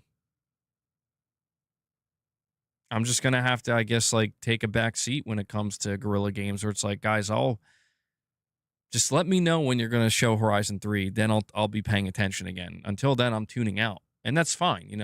I do that with many studios when I have to, but I guess I'm just surprised. I'm just surprised. I'm like, I didn't think Guerrilla would be one of those teams where I'm like, all right, I guess I'm just going to have to, I'll just wait, I'll just wait around until you guys are ready to deliver what I've been hoping for. Off of what evidence? Graphics. Astrobot has a more vibrant, cartoony graphics, and that's amazing. A lot of people talk shit about that, and you prejudge the game before they played it. I mean, I guess, Whiskey. I don't know. I guess we're just at odds on this one. I guess we're just not going to see things the same eye to eye.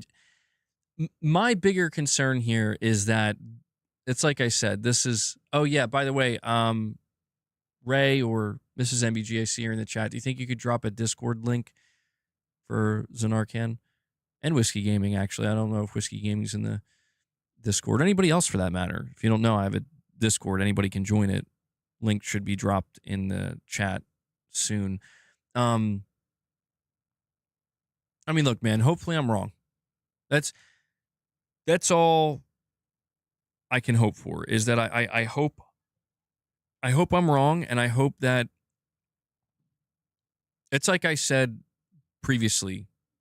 I don't want games to be bad or to fail. I'm never rooting for that because that hurts me. Like as a gamer who wants to play video games, that doesn't help me. And so I hope I'm wrong about my assessment of Horizon, but for now I'm just going to have to, Guerrilla Games, I'll just have to say, hey man, when you guys are ready to show me Horizon 3, I'll be here. I'll be here and I'll be ready. But Zanarkand, thank you for waiting patiently, man. I'm going to read your super chats. You dropped I think 5 back to back. You're saying, hello, MBG. How are you, man? Well, I'm doing well. Thank you for asking. I hope you're doing well. Saying, good news. I have 3 kittens now. So early last month, I found a cat and her kittens hidden in my backyard. Then around a week later, the mother was gone and the kittens were alone and hungry. Uh-oh. I'm starting to see how cats are. They're scared at first when they see your hand. Now it's easy to pick them up. One kitten, he's always in vibe mode or purring when he sees me. Very cute. They're tiny and can fit in one hand. I hope they stay that size. They'll definitely get bigger. The treats they love from a tube, and now they like drinking water. Before they only preferred milk. One kitten really looks like her mother cat, or should I say mother boss, while the other 2 are more black fur with white patterns, all 10 weeks old. I mean, yeah, they're damn, they're really young kittens. There was a fourth one, a boy, but I promised someone a kitten. They wanted two, but I wanted to keep three. I have two boys and one girl kitten. Wow, so Narcan, that's very wholesome, bro. I have to admit, I didn't read anything you posted in those super chats prior to just reading them now, and that's awesome, man. I'm really happy to hear that. Yeah, I think you're gonna have a good time if you're enjoying the kittens right now. I think you're gonna, yeah, you're gonna be a cat person for the rest of your life for sure. Three kittens, man. That does sound like a lot. I mean, I've two of my cats I had at kittens. That's Boss and Luna, but at very different times. So I've only ever had to deal with one kitten at a time. Quite a handful. Gotta admit, they're quite a handful, you know? So the fact you're taking care of three at once, more power to you, man. And yeah, they're gonna love you, man, for sure. The fact that you're taking care of them, I mean, like straight up, like from birth, they're gonna be super super attached to you. And it's gonna be fun when they get older and you start buying like cat towers and stuff. It's gonna be a good time. So Narcan, I'm so happy for you, bro. And hold on, let me reread that one more time. You said you found a cat hidden in your backyard. That's the craziest thing about this story, in my opinion. They were hidden in your backyard. What do you think happened to the mother? I guess did she abandon her children? Maybe she knew. She knew. She's like, Zanarkan's got it. Zanarkan's got it. Aban- no, not that abandoned. Not that abandoned. No dark turn, just good times.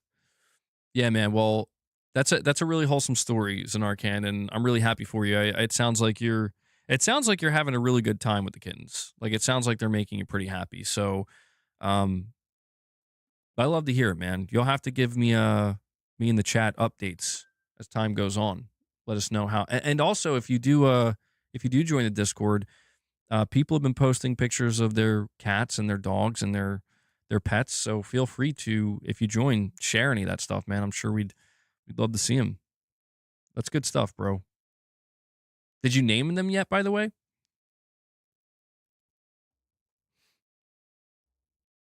Because that's always a fun thing, naming your cats. And Zanarkand, also I got one other thing to say before I move on here. I can't remember the last time you were here. We Do you know about Clark, my newest cat buddy, newest member of the family? In case you don't, we did get a fourth cat, and his name is Clark. He was an alley cat.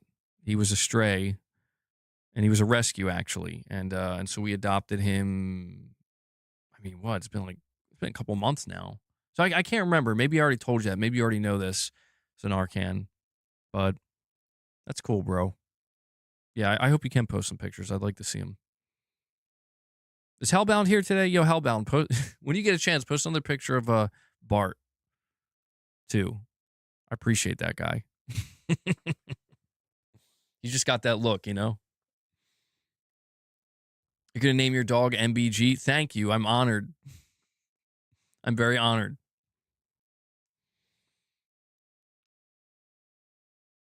You're unhooking your PS5 today and hooking up your Series X. I can get a lot more use out of Xbox Dolby Vision feature for my movies and gaming. Dark Cloud, get out. Are you kidding me? How dare you? The games Sony was making on PS4 made MBG make the switch from Xbox. Now Sony's making games he was getting when he was playing on Xbox. I mean, not like I want variety from Sony, man, and I'm gonna try my best. It's gonna be hard for me, but I'm gonna try my best to just look at this as okay, added variety. Didn't expect it to come from Gorilla, but I listen, man. Gorilla's just got to do one of two things. If Gorilla does one of these two things, I won't be mad anymore. I'll stop being a little bitch about it. They just have to either A, please announce at the State of Play that you're bringing the NC Soft Horizon multiplayer to console. I'm happy. That will make me, that's it. I'm not even upset anymore. Announce that or show me Horizon, show an early trailer of Horizon 3. You do either of those things, I'm good. It's like, okay, well, you do your thing then. I hate feeling, and I know this sounds entitled, and I guess, frankly, this entitlement just comes from the fact that I've gotten so passionate and so heavily invested in the PlayStation ecosystem. I hate when it feels like the core fan base of something is kind of deprioritized in favor of chasing something else. It never feels good, but I understand it's going to happen. And as an Arcane, you're saying, MBG, according to my dad, the mother leaves her kittens when they can eat solid food. Also, kitten Jack, why did you defect, boss? Wait, are you saying you named one of your kittens Jack? That's a good name. Why did you defect, boss? Why did you defect, boss? Yeah, so for those who are just realizing, YouTube changed the mod badge from a wrench to a shield. Boss is sleeping on the bed, nice and warm. He was here earlier. He was here too early. I don't blame him for not being down here today, though. It's really, really absurdly cold down here. It's very cold. So I don't think any of my cats, none of the cats are down here, dude. They're like, mm-mm.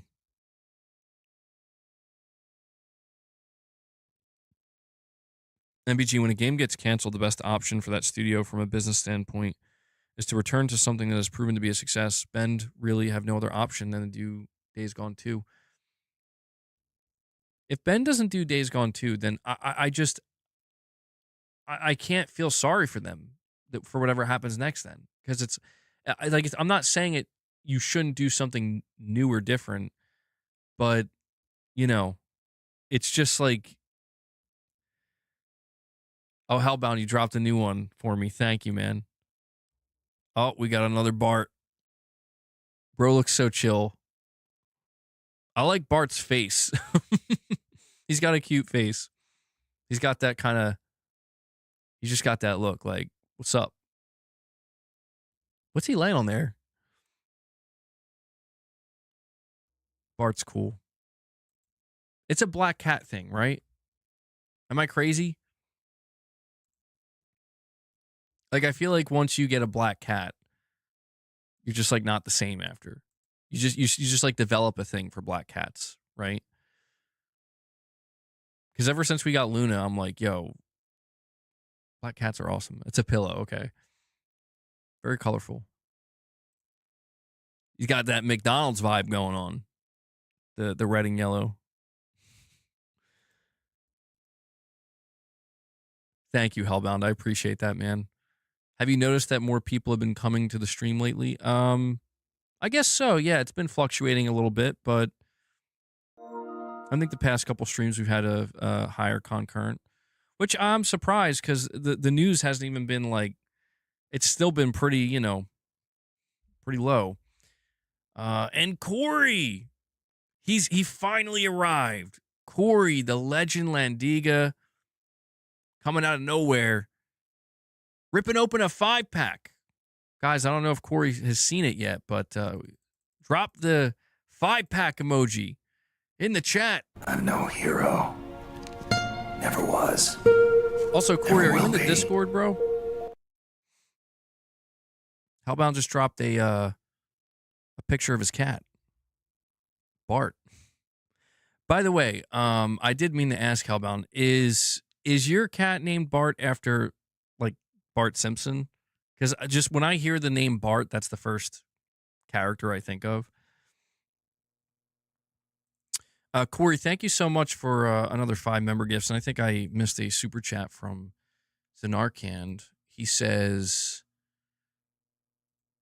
yeah, I named them, of course. The leader is named Scott, after Scott Summers, a.k.a. Cyclops, Oh, nice. So I'm assuming you're excited for the Avengers Doomsday. Did you see that trailer with Cyclops?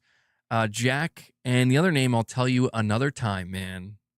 Nice. I like it. So Scott and Jack and Mystery. We got a mystery name. That's awesome, dude.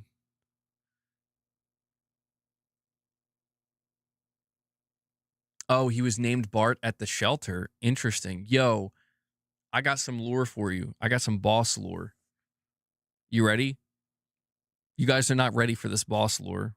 Listen, there's a before the boss lore and an after the boss lore. Once I tell you this, don't do it. I'll only tell you if we hit the goal today.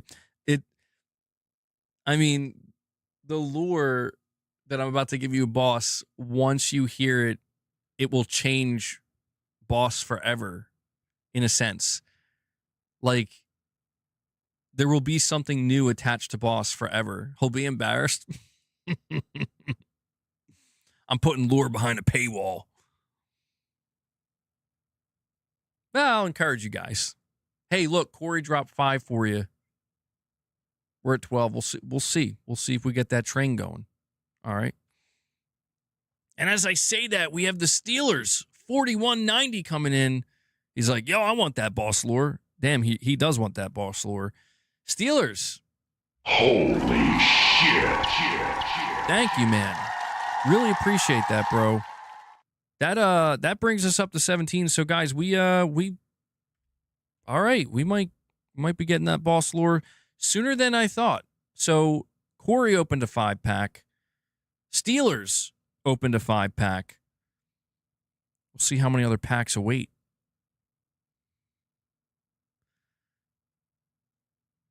Luna's shelter lore is also embarrassing to her. Oh, yeah, Luna has a little bit of lore, too. I think Boss's is kind of funnier, though. I'm going to be honest.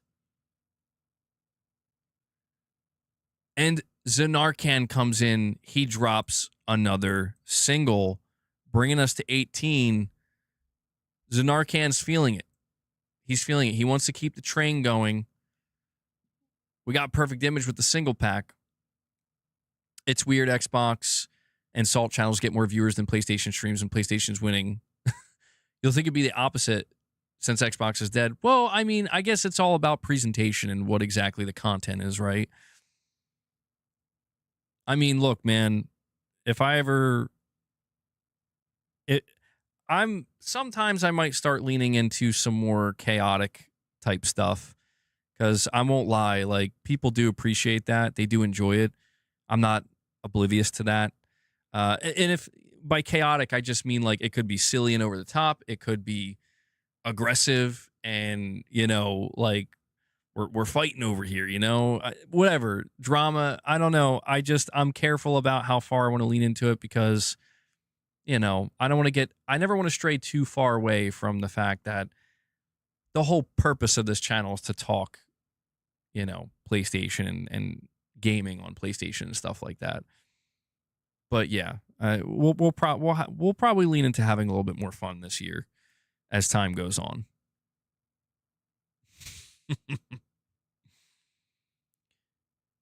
Boss is like, why are you doing? He's like, why do you do my history dirty, fam? And Hellbound comes in. Hellbound opens another 5-pack. They're ripping the 5-packs. They're ripping and tearing. Hellbound, thank you so much for that, man. I'm trying to get better at using the emojis myself. I feel like it's a bad look when I don't use my own emojis, Hellbound, he's getting crazy. He's getting crazy. So he brings us to, where are we at now? I think we're at 23 now, guys. So we are 2 away, and I didn't think you guys wanted that boss lore so bad. I hope it's not underwhelming. Sorry, I mean, geez, I was kidding. I was going to tell you guys anyway, but shit. And the Steelers comes in, drops another single, and he brings us to 24. Who's going to do it? I know somebody's going to do it. I'm wondering if two people are going to do it at the same time because that happens so frequently. Somebody's going to try to dunk it. Can we get to Toki Eyes for Cerny? Oh, wait, yeah, we should. We should be able to do that. Rick, are you here? Ghetto God? Somebody? I know somebody's doing it. There's always that kind of like awkward couple seconds, you know?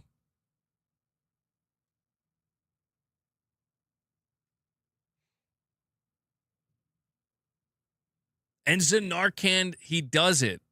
Zanarkand was the one, bro.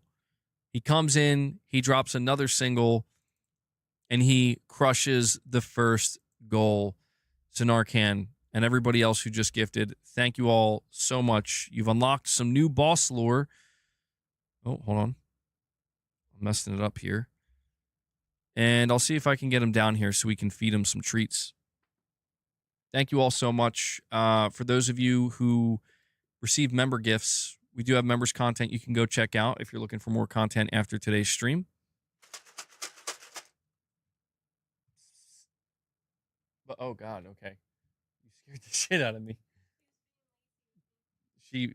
Mrs. MBG carried boss down and she just like turned the corner with him and I was like, oh my god. Here we go, man. Here you go, I'll give you. Yeah, Corey, we keep thinking you're like dead or something, bro. So really glad to hear you're doing well. Not to be too dark, but I worry about my viewers. Where they at?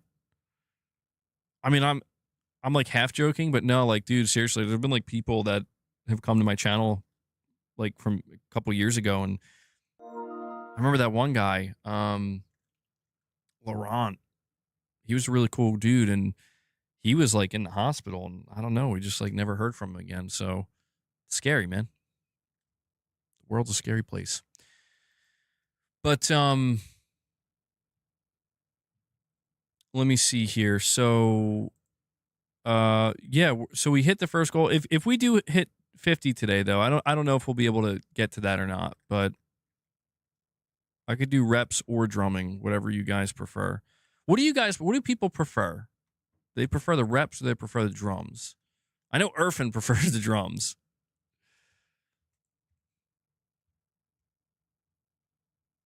There we go. I'll tell you the lure in just 1 second. Armani Pepsi Coleman with a $5 chat says, I can't wait for the state of play. Rise of Hydra might show, but Wolverine will not show unless they do something surprising. Yeah, I don't think Wolverine's going to show, Armani. I think it's probably best it doesn't because I think there's just other stuff as of right now we should see before it because we know we're going to be seeing much more of Wolverine in spring with probably a dedicated, state of play. When it comes to Rise of Hydra, though, that's still jury's still out on that one, man. All right, so guys, the boss lore. Do you want to know what Boss's original name was before I named him Boss? When we picked him up from the shelter, he had a name. Would you like to know what that name was? Some of you might find his name very fitting. There's no way anybody will guess his name. Jake Snake. Yeah, his original name was Snake. Batman. I just like Angry Well Watcher. I just appreciate that you're just like Greg. His name was Greg. Jin. Not Jin. Nobody's going to guess it. It's not a normal name. In fact, a human being would never be named this. That's the only hint I'll give you. If I give you any more hints, somebody will definitely guess it, I think. Hey, Louie. Phil Spencer. His name was Phil. No, his name wasn't Phil. His name was not Phil. Well, I'll give you a few more, bro. All right. Is it time? Bo, my dog name. All right, I'll tell you what it was. I won't leave you. Bartholomew. Boss's original name. Now that I just have to say, once I reveal this, it will never leave the channel. In fact, people might just call him this now, but it embarrasses him. Boss's original name was Cheeseburger.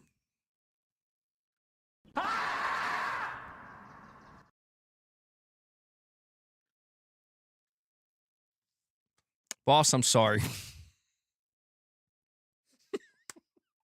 I was like, nah, bro. I'm not kidding. I'm not kidding. That was the name he had at the shelter, Cheeseburger. We're not judging you, boss. So,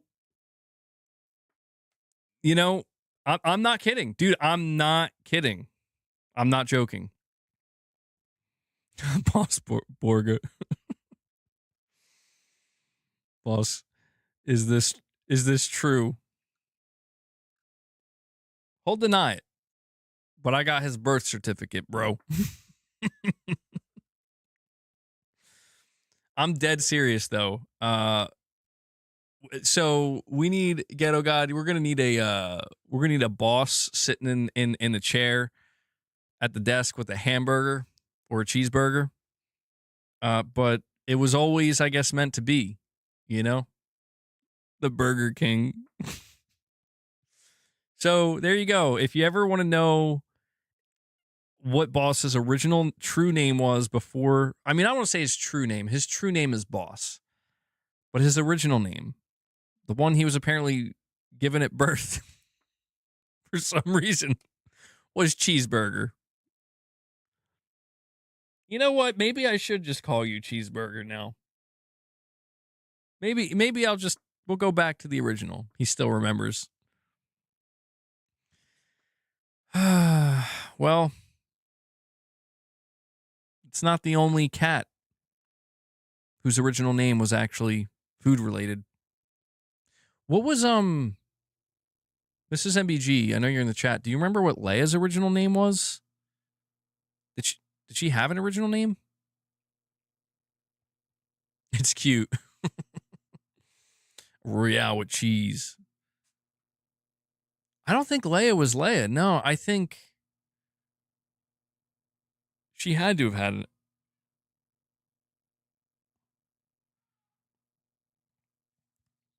No, Mrs. MBG saying I'm wrong. All right.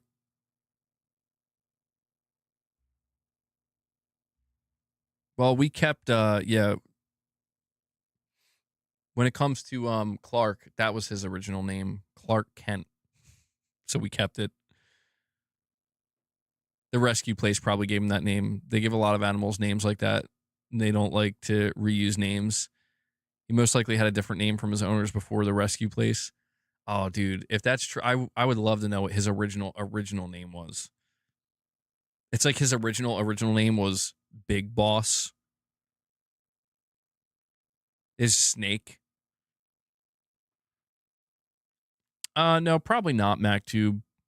Me and the family just got over a really, really, really bad stomach virus, stomach flu. So still feeling kind of tired, bit exhausted. A lot of us haven't been sleeping well. So just I'm better now. Yeah, Mrs. MBG still recovering. Kids are mostly okay now. But it's just kind of that after effect, you know, the exhaustion where it kind of catches up to you. But yeah, thank God. I mean, dude, it was real bad the past couple days. So yeah, tonight not doing anything crazy. I'm gonna try to get some gaming in, man. I have not been gaming enough. I guys, I'm starting to think there's just no chance I'm gonna platinum Resident Evil 4 before Resident Evil Requiem comes out, because I thought I could just like dive into it again where I'm going to play like hardcore or professional. And I'm like, I don't know what it's not that I don't know what I'm doing, but it's just, I got to reacquaint myself. So I probably have to do just like one regular playthrough. Am I not watching the Super Bowl? I actually don't know if I'm going to. I mean, I'll probably tune in. I usually do, but I don't know, man. I have fallen so far out of football, bro. I'm just like, I don't know. I don't care about football anymore. I haven't for a long time. Easy parry with a knife, spam it. I guess that would be a tactic, yeah. I knew you weren't. Play Detroit Become Human. I'm sure as hell not watching the halftime show. Who's doing the halftime show again? Who is it this year?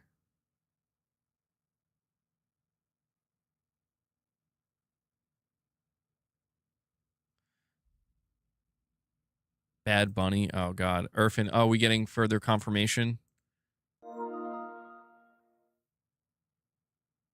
Shinobi 602 says that the Assassin's Creed Black Flag remake will not be at the State of Play this week, but the reveal and release are set and it's not too far off. So I love how that State of Play is just an open secret at this point. Like he's not even bothering to confirm. Oh, wait, hold on. We have another report here, though, guys. Hold on. And we also have Zanarkand with another super chat.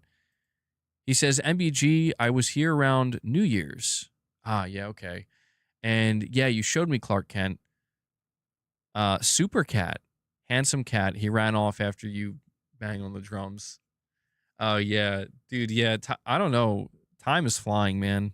I feel like I've lost track of time when it comes to the context of my channel. Like in general, I haven't lost track of time, but in the context of my channel, so many, it's just like one long stream of consciousness. I don't know when stuff happened, when it didn't happen, if stuff even happened. When is the State of Play? It seems like February 12th is the day.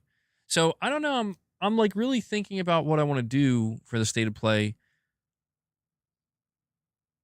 I have an idea. I think. Might have to take MB Gangsta to another level. You know what I'm saying? Maybe. Perhaps. I'm not sure. We have another report here, though, that just came out from Windows Central once again. I have to close some of these tabs, though. Hold on.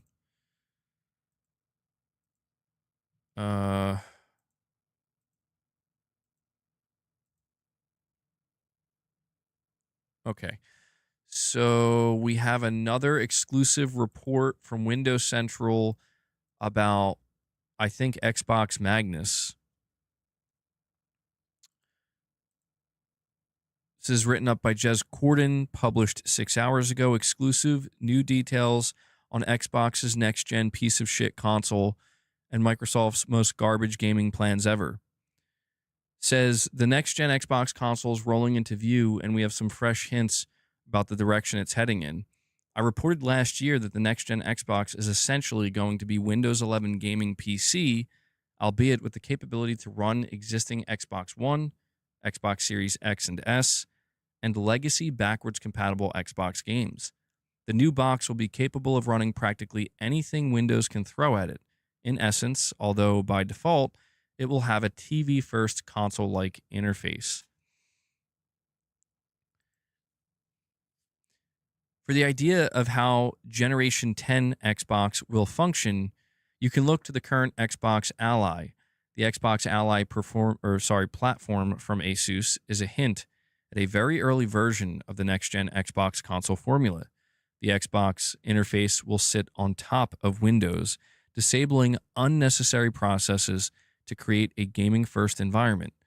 You will be able to exit out of full Windows, much like you can exit out of Linux on the Steam Decks, and run practically any program or accessory you can think of.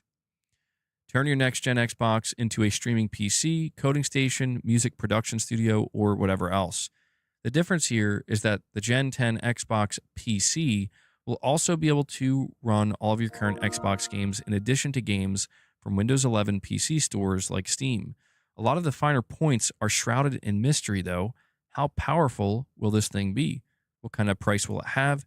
When will it launch? Here's what we know so far. How big is this write-up?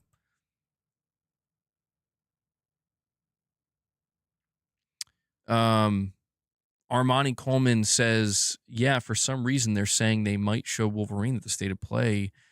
It's in the lineup, but I was like, they said they'll show more this spring. Where are you seeing the lineup? Rich Rod, I'll check that out in one sec, man. I haven't seen anything specifically leak about Wolverine being at the State of Play. I've seen people saying they want it there or they hope it's there. Oh, Perfect Image. Thank you for that. Yeah, maybe I'll. Perfect Image. Remind me at the end of the stream. I'll play that.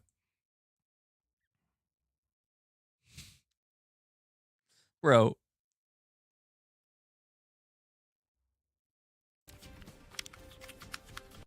That's crazy, dude. Hold on. Can I download that?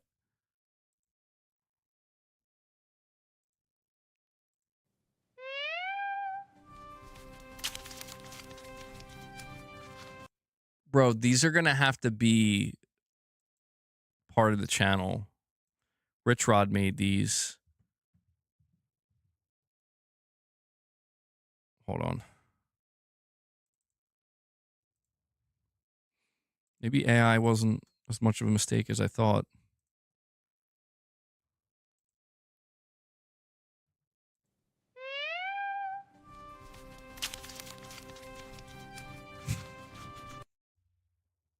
Yeah, when Boss shows up. He shows up. Hold on, we got another one.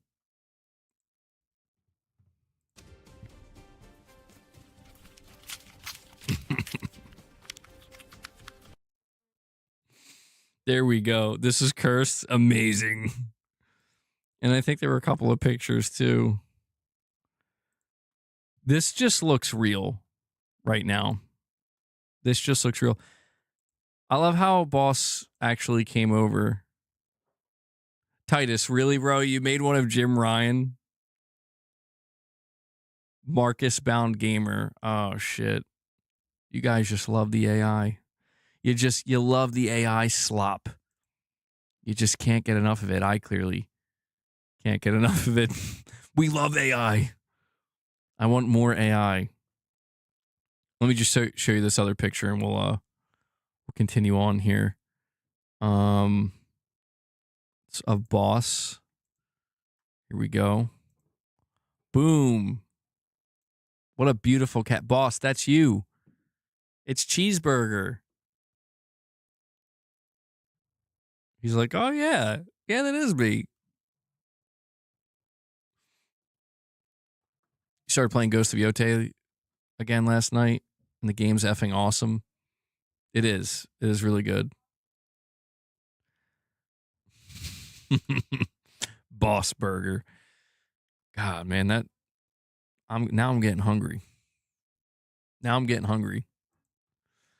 All right, where were we? I was reading something about Xbox Magnus. I'm losing viewership.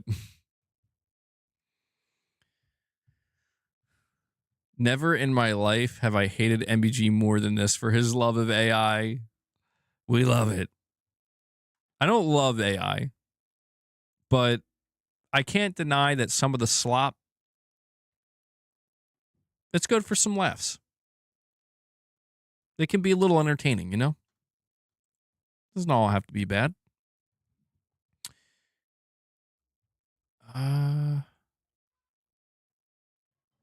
All right, so continuing on with this article, though, you love the Boss Burger and Pix and AI videos. Zanarkand, he's not afraid to admit it. Mark Cerny wept. All right, so it says last summer, Xbox President Sarah Bond reiterated commitment to first-party Xbox hardware after the Asus-made Xbox Ally had people wondering if Xbox would simply license out the brand. Sarah Bond noted that it had entered a multi-year partnership with longtime collaborator AMD for the next-gen Xbox, and that it would retain backward compatibility with all current Xbox console games. Since then, we hadn't heard a great deal, officially at least, about how the project has been progressing until now. In its latest earnings with investors, AMD CEO Lisa Su offered a hint at the timeline for the next-gen Xbox. Development of Microsoft's next-gen Xbox, featuring an AMD Semi-custom SoC is progressing well to support a launch in 2027. AMD's internal code name for the Xbox SoC is Magnus, our sources confirm, although that is not Microsoft's code name for the actual device itself. I've been reporting for a while that Microsoft's landing strip for the next gen Xbox is indeed 2027, although I'm told Microsoft insiders were a little taken off guard by Lisa Su's comments on the Gen 10 Xbox's timeline. Microsoft hasn't fully internally committed to a hard 2027 launch window for the next gen Xbox platform, since so much of it hinges on improvements to Windows 11 and other factors. Microsoft's Windows and Xbox teams are collaborating harder than ever to get the OS into shape for a polished console like experience on Xbox, and thus they aren't forcing themselves to adhere to a specific hard cutoff point. You can think of 2027 as a best case scenario, but having a polished experience is the North Star for Xbox. There are a lot of moving parts in essence, both on the software and hardware sides. There are a ton of rumors flying around about the potential price points for the next gen Xbox, but the truth is, Microsoft itself doesn't know how much the next gen Xbox will be just yet. It's for the same reason that Valve has yet to announce the Steam Machine price, and why Asus waited until the very last minute to announce the Xbox Ally price. Global tariffs, component costs, geopolitics, and supply issues have prices heavily in flux right now, with RAM costs spiraling and U.S. tariff taxes pushing up consumer prices. Price consciousness seems to be a hotter topic than ever. TV manufacturers are abandoning 8K resolutions for their next gen TVs owing to price, and Nintendo recently warned investors that it may be considering a price increase for its Switch 2 platform. So it's no surprise that one of the questions I'm asked most often is the next gen Xbox's price. And it does sound as though the next gen Xbox is pushing for a more premium experience from its first party offering, but that doesn't mean Xbox will suddenly become inaccessible for those who can't justify the spend. Indeed, I'm told Microsoft expects the Gen 9 Xbox Series X and S and PS5 to have a longer tail than usual as a result of this broadening hardware endpoint ecosystem. It's only been recently that the PS4 and Xbox One consoles have stopped seeing a full complement of major AAA games, with many service games still maintained on those older systems. So even if the next gen Xbox comes in at around $1,000, as some expect, Xbox Series S players shouldn't expect to be suddenly cut off and priced out. Developers of all shapes and sizes, Microsoft included, are building games that target the Switch 2, Steam Deck, and other low-end types of devices that'll continue for a good chunk of time, even after the next-gen Xbox launches. On that point, I'm told Microsoft is also working with OEMs such as Asus and the like to build a variety of options for next-gen Xbox gamers across a range of price points, like the two Xbox Ally models. Despite rumors to the contrary, I'm told Microsoft also wants to make a first-party Xbox handheld eventually as well, even if the traditional next-gen Xbox console is the focus for now. Xbox's first-party console will be the baseline quintessential Xbox experience, but we could see more expensive, even more super premium Xbox consoles from Microsoft's Windows partners, as well as slimmed down, more affordable options on top. Expect a smorgasbord of innovations in the coming years on this front from a variety of companies.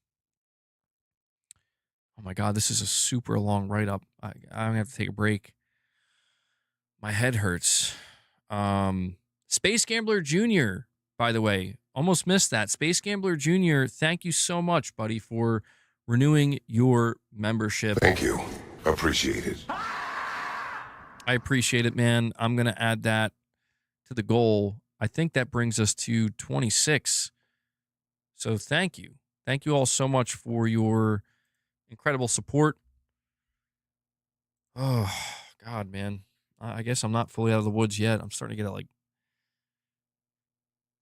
headache. I don't know why. It's because I'm reading about Xbox. Why is this article so long? Like, holy shit, this is really long. Say that again. I'm not saying that again.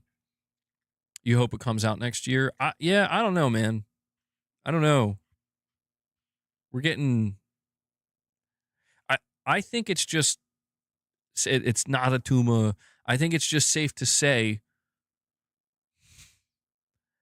I can only imagine what it's like to just listen to this stream and not look at the chat. Drink more water. That's a good idea.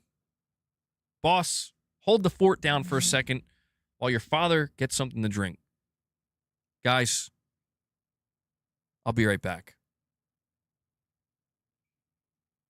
Hope you and the fam get better soon. Yeah, we're almost there. We're at like 80 to 85%.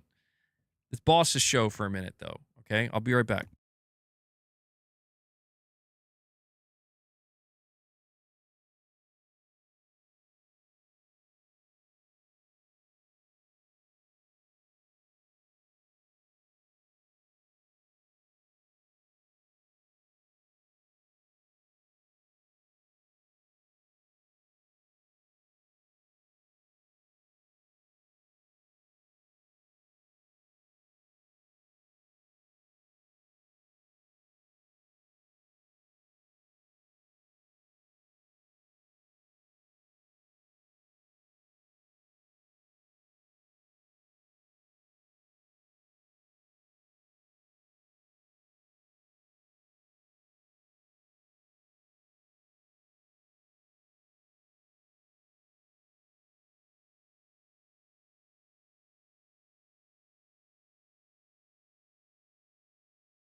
Oh, great. Dude. Why? Why does it do this? Boss, what did you do? I left him there for like 60 seconds. JMR's like, oh, Lord.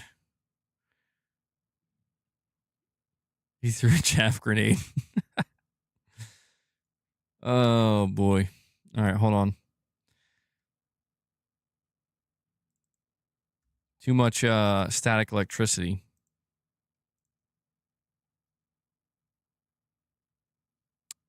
We are back.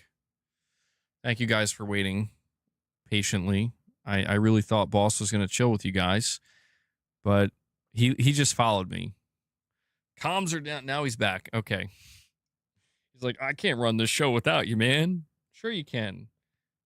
Don't rub up against the PC. You're going to turn it off. You trying to end the show? Oh, man.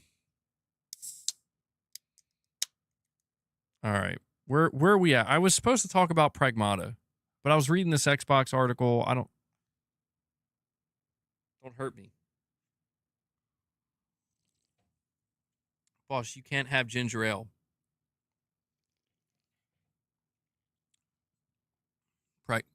You're saying Pragmata's cheap? Has anyone played the Pragmata demo? I have. How many of you guys have to? Boss, are you serious, dude? Don't do it.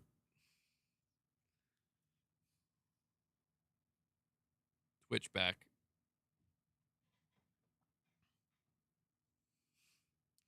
Man, Corey, boss must have known you were going to show up today because it's freezing in this basement right now. I'm surprised he's down here. Yes, the demo is amazing. The length for the story. I mean, the demo, I beat it in like 20 minutes.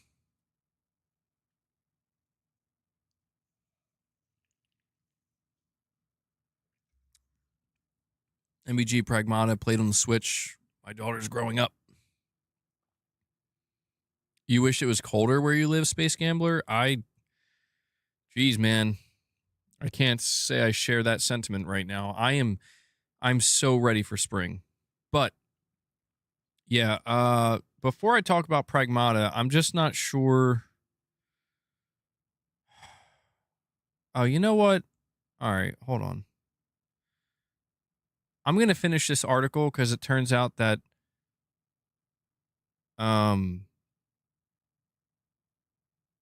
almost done the article. It's not as long as I thought. So we're just going to finish this article about Xbox Magnus. It says the Generation 10 Xbox platform is undoubtedly Microsoft's most ambitious gaming effort in history. Oh, give me a break.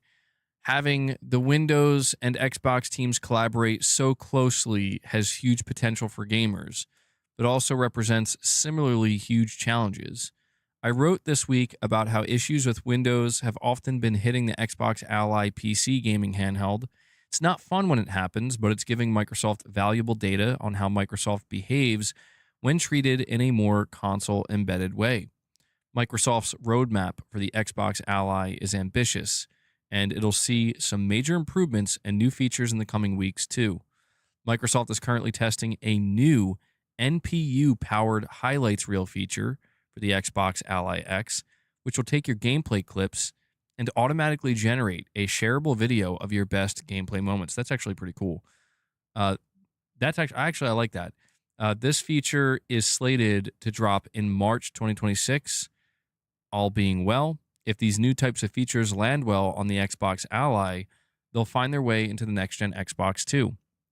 Microsoft is building a hardware ecosystem that revolves around the Xbox Everywhere identity. We could start to see new accessories that dovetail into the ecosystem even before the next Xbox launches later this year.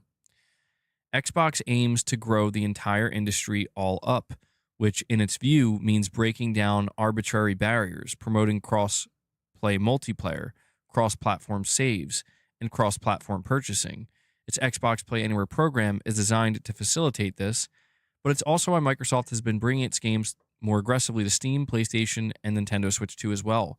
Microsoft has been working to open up the Xbox platform for developers, making it easier to submit and publish new games. We should hear more updates on this front at GDC 2026. For customers, the next Xbox platform not only lets you choose what hardware experience you want, but what storefront you want to use. Epic recently told us it's ready to bring its own Epic Game Store to the next Xbox, and Steam is a clear shoo-in. Xbox likely won't expect the kinds of volumes seen by previous generations with its first party offering, but it doesn't need to. You can think of the next generation Xbox similarly to how Microsoft handles Surface. Who said that? I said that. I said that. A curated boutique experience in a wider Xbox hardware ecosystem. The software is the platform, and software ubiquity is the goal. But that isn't to say Microsoft is abandoning its own hand in the hardware system. In fact, it's expanding it arguably more aggressively than ever. We've already seen the Asus Xbox Ally, but we'll see more of these types of partnerships in the future, complete with the custom Xbox console compatible SoC designed by AMD as Magnus. And finally, opening up Xbox to OEMs and the wider Windows ecosystem should help Xbox and its partners deliver more curated, tailor-made experiences for specific markets across different types of users, form factors, and price points.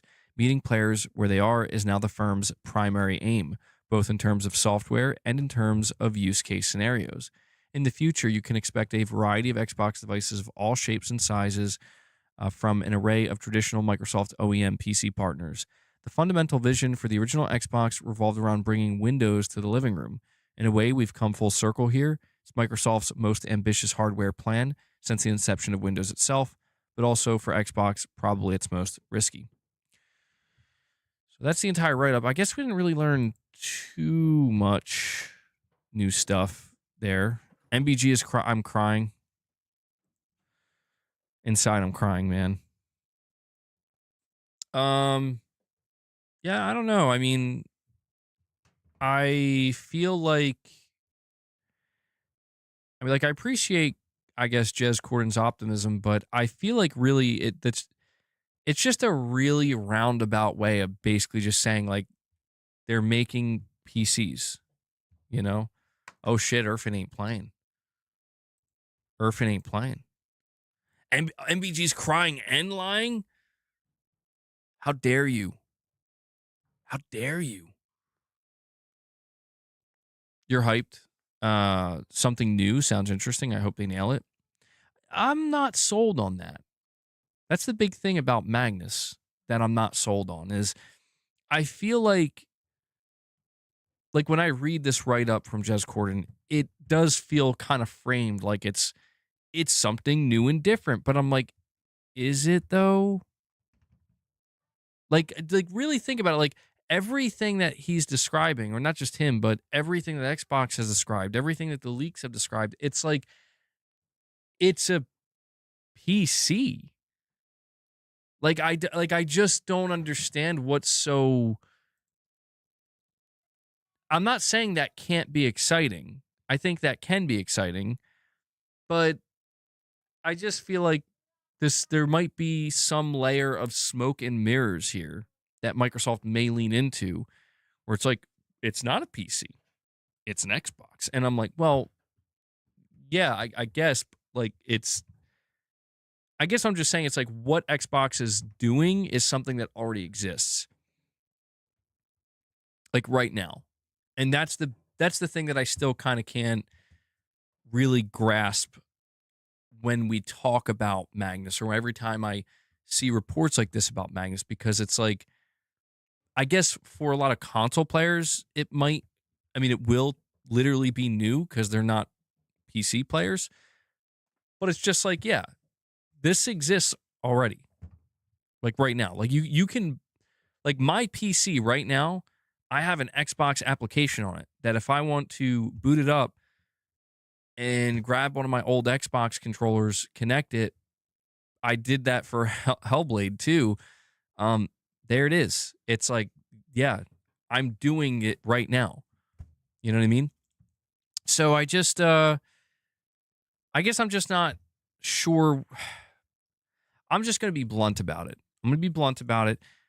Sometimes when I read these write-ups, it feels like there's a kind of air, like they talk about it as if there's still there's something novel on the horizon. And I'm like, there isn't, man. You know, bro, watching you alone struggle with your PC, I'll never buy one. I mean, that's fair. I mean, look, could Microsoft pull something out of their sleeve with Magnus that's like, oh, okay, that actually is very different from PC? Sure, they could do that, but I just don't get that vibe. It seems like they're not interested in doing that. I mean, the way this article talks about they're talking about it like the Windows teams at Microsoft and the hardware teams and the Xbox teams are collaborating very closely. But I think, I mean, I just have to wonder how far that collaboration really goes, where it's like, I don't know, it just seems to me like they're basically just saying, like, listen, we're taking the Xbox division and we're folding it into the Windows division to help strengthen Windows gaming. That's, I don't know. We'll see how it plays out. I mean, look, man, I hope it works out for Magnus. It would be cooler to me, truly. It would be cooler to me if Xbox Magnus ends up actually being something a lot better than what we think and a lot different. Because if that happens, that means there might be a little bit more competition, a little bit more fight left between Xbox and PlayStation. But I just don't, everything I know about it so far, I'm not getting that vibe, even a little bit. But it'll be interesting nonetheless. I, at the very least, I find the fact that Xbox is going in this direction interesting. It'll be interesting to follow, and yeah, I'm starting to wonder now. You know, now we're starting to hear like, oh, now Magnus might not make a 2027 release. So I'm like, oh shit, okay. I'll tell you what, if Magnus gets delayed, I mean, I don't know if Sony would look at that as like an opportunity, like we can go first, or we should delay too. It's easier to delay now. I'm not sure. But Microsoft can't compete on console, so they're competing with Steam. And that to me feels like a mistake. I mean, are they? I don't even know that. Are they really competing with Steam? I mean, I guess they kind of are. But it's like, yeah, you're not going to win against Steam. Nobody is. Boss, did you find a couple of rogue treats? You're not shocked. You just ordered Gears from Target, so I guess my PlayStation is now an Xbox? Indeed, it is. Yeah. And actually, there was a report that I covered in my video today. I don't have it up in front of me, but God, boss, damn, dude, watch where you're walking. Watch where you're stepping, man. the report was saying that apparently Halo is going to be releasing, I think, in like summer. I think it's gonna be releasing like July or August, maybe June. Fable's releasing, obviously we know, holiday, but apparently Gears of War E-Day is coming later this year too. I'm thinking Gears might get delayed to early 2027. I don't know how they're going to release all these games, but I think Gears of War E-Day is going to be a day one PS5 game. And now we're hearing that Starfield is going to be releasing on like April 7th on PS5. Guys, are we thinking Starfield might show up at the State of Play? I saw somebody ask in the chat, by the way, when is the State of Play? The State of Play is on the 12th. It seems pretty much locked in for the 12th. And Sony's probably going to announce it on Wednesday.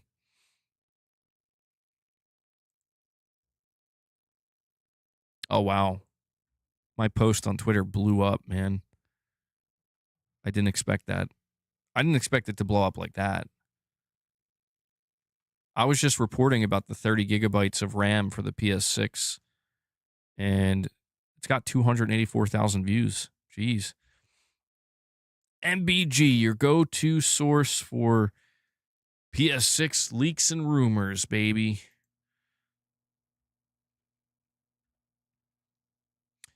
I'm laughing, though, because the comment underneath the top voted comment is, bro, we don't care about PS6 now. Delay that shit to 2045. And I said 2047 just to be safe. Oh, man. It was deleted by a mod. Wait, was it?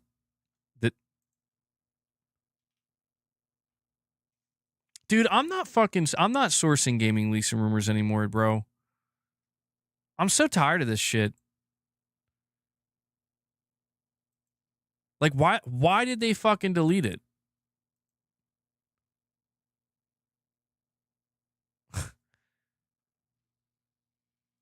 They need to run their shit better. Like, for having a subreddit that big, get your shit together, man.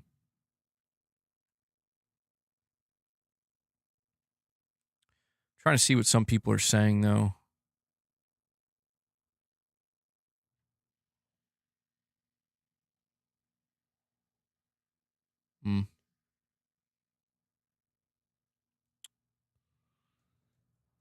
I mean, the replies are all over the place. It's unified and should be at least 48 gigabytes. I'm seeing like multiple people say that it should be more. Somebody says, yes, let's give devs more reason not to optimize their games. People are feeling really negative about this. I mean, on Twitter anyway. Surprise, surprise. Huh. I don't know. The replies are all over the place, bro. Follow me on the PS5 subreddit. I'll cover everything. I see you on there all the time. I don't actually have like a Reddit account. I don't actually use Reddit like that. I'm just a viewer, bro. I'm just an anonymous viewer.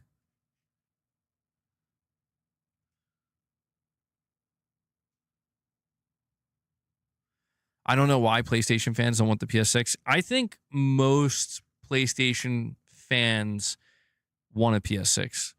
I think most of the replies you see are from people who are not, I don't want to say not fans.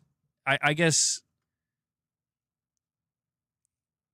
I think we're going to have another awkward situation where there's going to be a lot of people who are not actually like that involved in the ecosystem, like,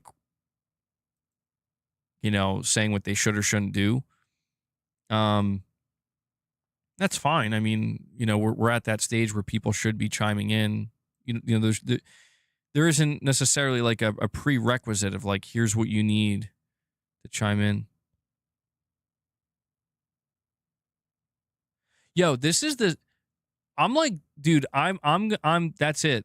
I'm like done referencing gaming leaks and rumors, bro. Because this is the second thread that they deleted in 24 hours that I specifically covered. And I'm like, yo, you got a problem? Because check this out. Check this out. Yesterday, there was another thread um, that was put up by somebody. Says Naughty Dog job listing hints at unannounced multi-platform game with multiplayer experience. Says Naughty Dog appears to be working on a second project, a multi-platform multiplayer release, according to a new job listing.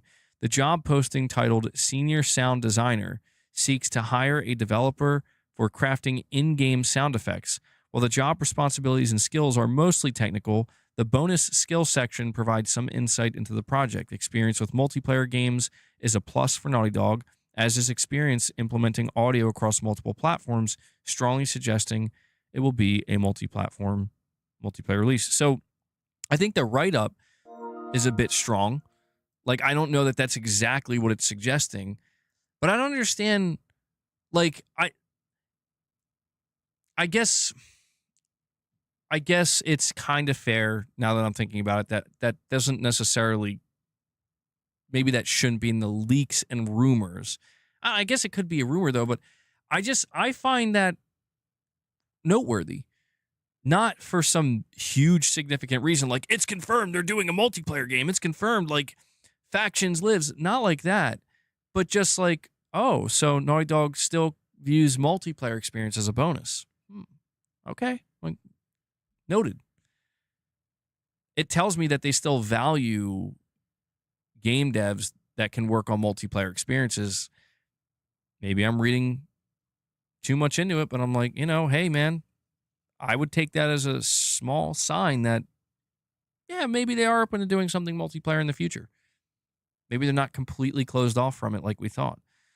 I just, and Jason Schreier did comment on that, and he's like, people need to stop looking for news in job listings. I disagree. I think we get a lot of good news sometimes from job listings. In fact, we learned that Sony Ben's game was a live service through a job listing. So I definitely disagree with that one. I think we should keep looking at job listings. I just think we have to be careful the way we word it.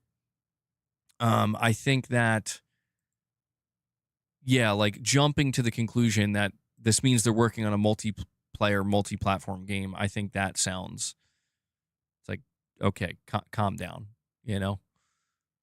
Like it should say something like, new Naughty Dog job listing mentions multiplayer as bonus skill and multi-platform.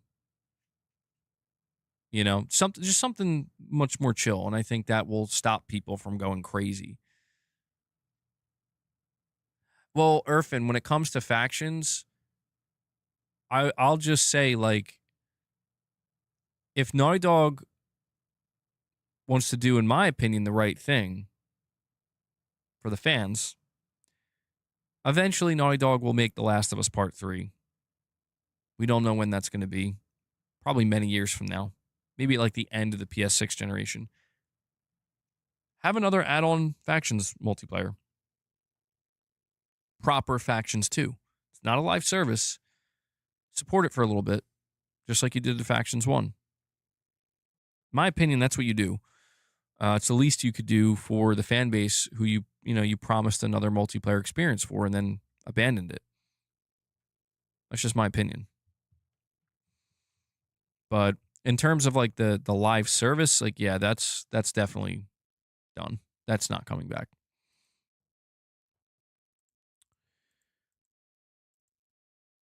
All right.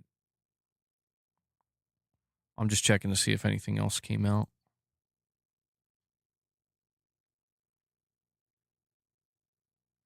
No, it doesn't look like it. I feel like so far this year has been a little bit awkward in terms of PlayStation news. What do you guys think? It's been a little bit all over the place, but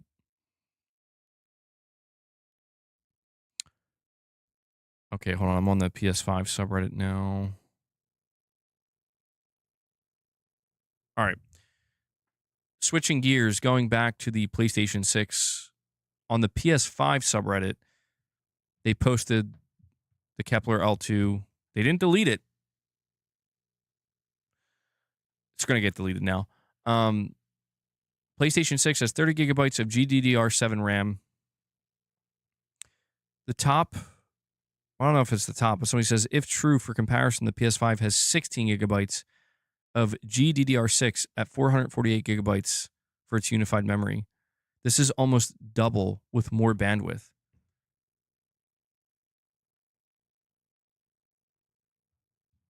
That's why I'm confused.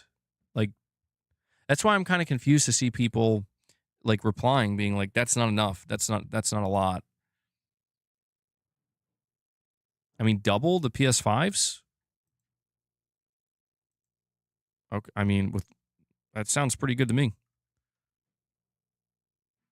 All right. Zanarkand, I'm sorry, buddy. My bad. I kept you waiting. You said here, MBG, what's this about Steam? You were reading some presentation and I zoned out during a 3-minute presentation. Sorry for zoning out, man. It's all good, bro.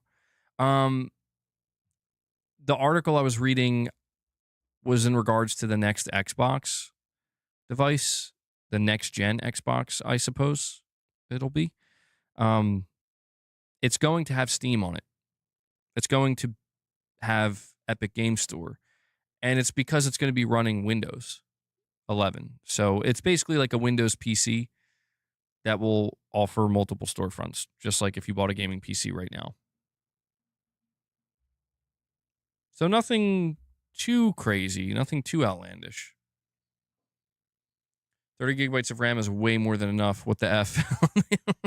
Dude, this is why, bro. Like, I just can't read replies on Twitter anymore because I just feel like, dude, I feel like Twitter is where people go when it's like, I'm allowed to be fucking stupid here.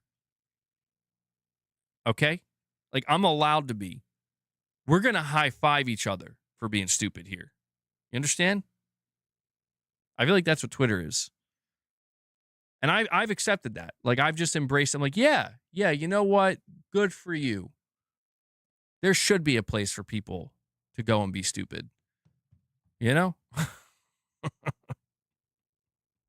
And then they argue about who's stupid, you know? Like, you're stupid and wrong. Like, no, you're stupid and wrong. And it's like, you know what they say? Be careful when deciding to argue with a fool. Onlookers may not be able to tell the difference.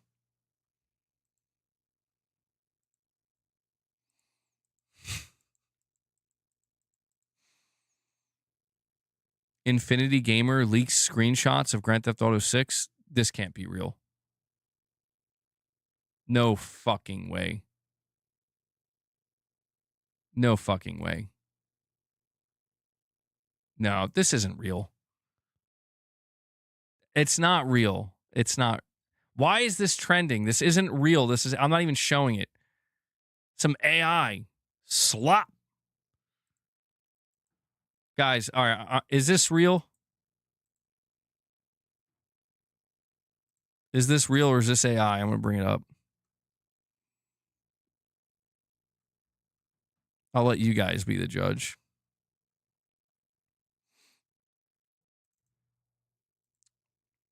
Did it save it? Here we go.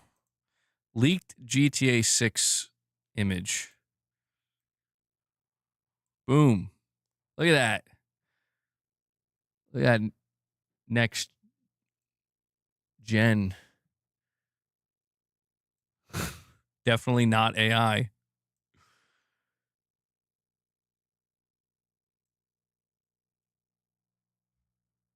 Like, come on, are we serious right now? Look at the gun, bro. Like, what the fuck's going on with the gun? That fake looks so real. It's like it is real. My channel gets taken down. Just looks like GTA 5. All right, hold on. I want to tell me if you can spot what's wrong with this image. You ready? Here's another one. Tell me if you can spot what's wrong with it.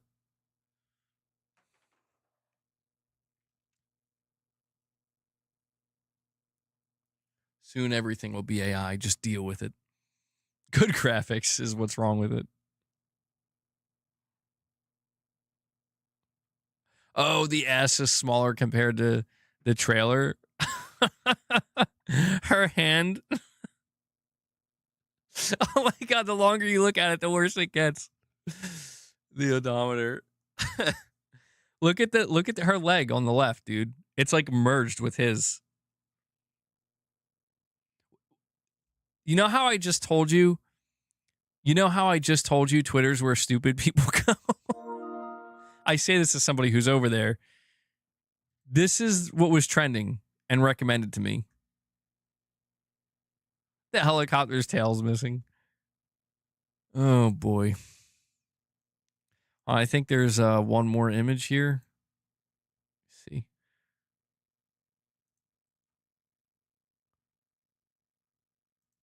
Yeah. We got one more.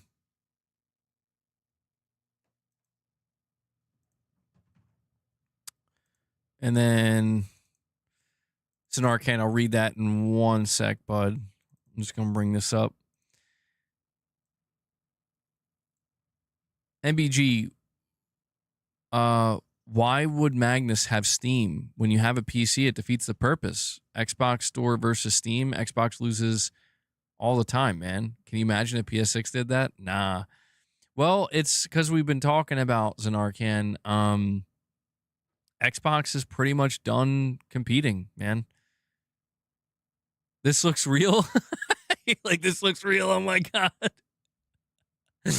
Xbox is done competing Zanarkand, and they just don't care anymore about sales of their hardware. They're just more about providing something, I guess, for the remaining Xbox players, which is good. But yeah, they're definitely not going after Steam or PlayStation. They're just doing their own thing. Play Anywhere is a reason to buy on Microsoft Store. That's true. But I guess it really depends on how much developer support they can get over time.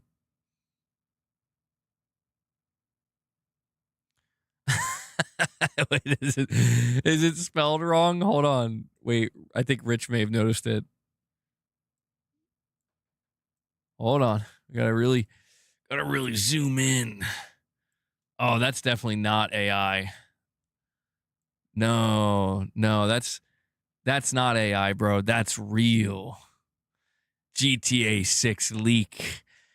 You got it here first on MBG's YouTube channel. I'm the next big insider and leaker. MBG, put that fake AI GTA 6 pic in Boss's litter box. Done. I need to know why this is trending, though. I got to see what other people are saying. Are people actually falling for this? It says Infinity Gamer shared screenshots of GTA 6, sparking widespread discussion on X about the game's visuals and detailed environments. Users debated plans for free roaming versus completing missions upon the launch, with rumored trailer number 3 to release between June 1st and June 5th. What? Why? Where the fuck is that coming from? Why is that so specific? Where'd that come from? Not real. This is just an AI upscaled version of the 2022 leak. Be careful so they won't flag your account as for possible suspension. Grok, do you think this is real? Grok, who leaked these photos? We're fucking cooked, guys. We are fucking cooked, bro. Oh my god. AI, can you tell me who leaked these definitely not AI photos? I don't know how to do anything. I don't even know how to use my eyes anymore, bro. Grok. Hey, Grok. Even Boss is like, I'm out, bro. Oh, yeah, I think GTA 6 will definitely look better than that. Hey, Grok. If real, it looks incredible. Looked real until the jet ski one. These days, it's hard to believe what's real and what's fake. If real, then it's exciting. Oh, man. Grok, is this from GTA 6? Hey, Grok, is this a real shot from GTA 6? Dude, what? Come on, man. Like, it's not even fun anymore. It's not even fun anymore, man. Like, I thought I thought with AI it would be better than this. Nothing to see, guys. It's just AI slop. Like, it would be better if it actually... It would be exciting to me if it wasn't so obviously AI. And we could actually sit here and be like, is it real? Is it not? Is it real? But the fact that it's so obviously AI, but still so many people are like, I don't know, man. I don't know. It's like, what do you mean you don't know? Like, of course that's not real. Did I read your $10 super chat? Let me see. I did, Zanarkan. Zanarkan, are you a little bit behind? Are you like... Well, I guess if he is, he's not going to hear that. Oh, it's because I didn't heart it. I did read it. I'll read it again, though, just to be sure. MBG, why would Magnus have Steam when you have a PC? It defeats the purpose. Xbox Store versus Steam. Xbox loses all the time, man. Can you imagine if PS6 did that? Nah. Yeah, I got you, Zanark. I'm sorry, bro. I probably didn't heart it because I was multitasking. Thank you, Zanarkan. I appreciate all the super chats, by the way, man. Don't be so anti-AI. I'm not necessarily anti-AI. I'm just getting nervous that, like, why do people think this is real, man? Don't get me wrong. I feel like if you're just randomly browsing and maybe you look at, like, the first image, but I just feel like Jason's character model doesn't even look remotely accurate. If you look closely at the signs, I mean, I don't know, man.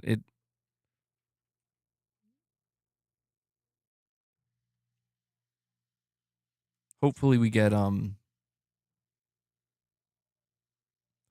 that trailer 3 soon. All right, where are we at here, guys? Where are we at?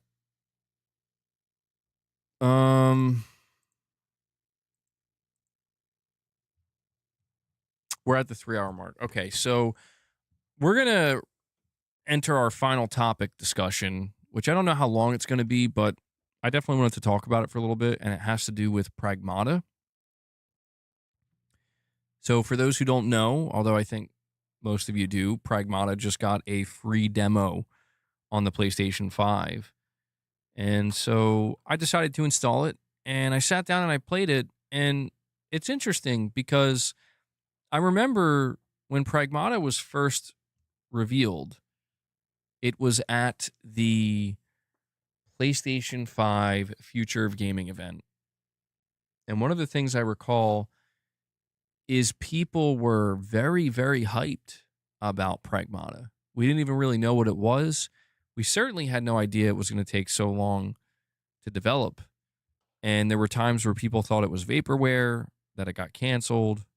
I think there was also mass confusion for a very long time that it was a PlayStation 5 exclusive, but it was actually always announced as a multi-platform game.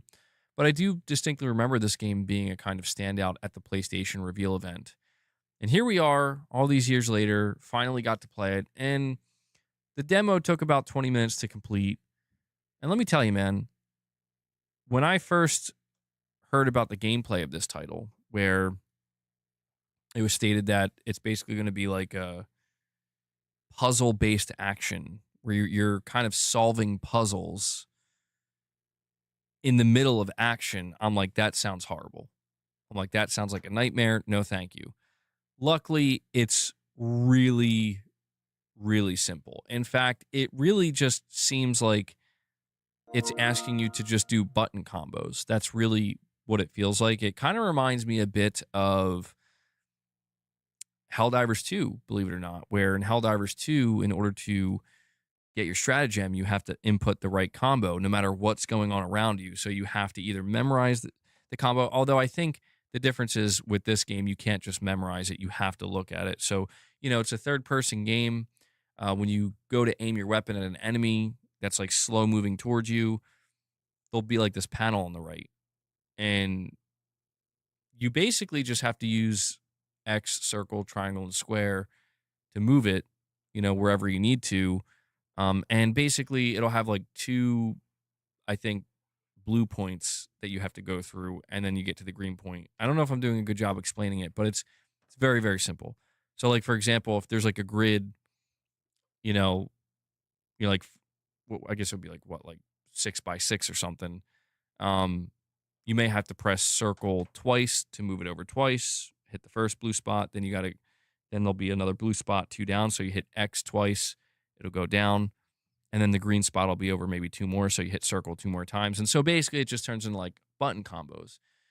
But once you get a feel for it, and trust me, you get a feel for it very quickly because it's really not that hard.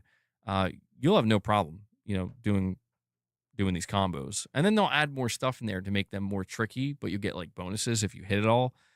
So I guess what I'm trying to say here is like my biggest concern with Pragmata was exactly this. I thought this was going to make it feel like really unfun and kind of ruin it and be something that I couldn't stand. But it wasn't that at all. It was actually very well implemented, and at no point did I feel frustrated or annoyed by it. But it does, I will say, depending on what type of gamer you are, like if you're looking for fast-paced action, this is definitely not going to be for you.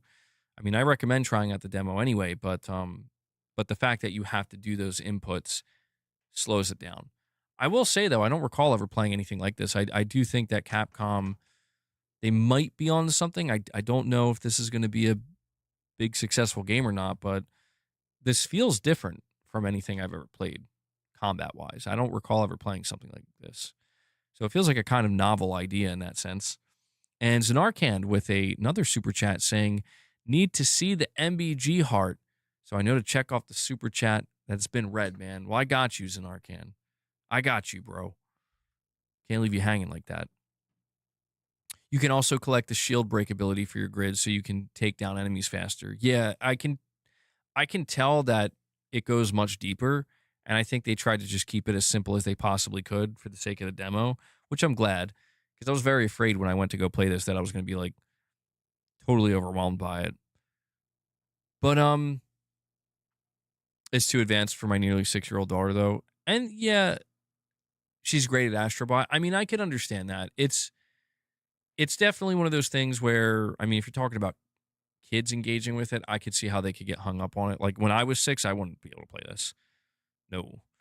Um, and I struggle with some of the most basic stuff in gaming when I was 6 years old. So there's no chance I'd be able to play it. So I do think that there is a kind of cutoff somewhere potentially.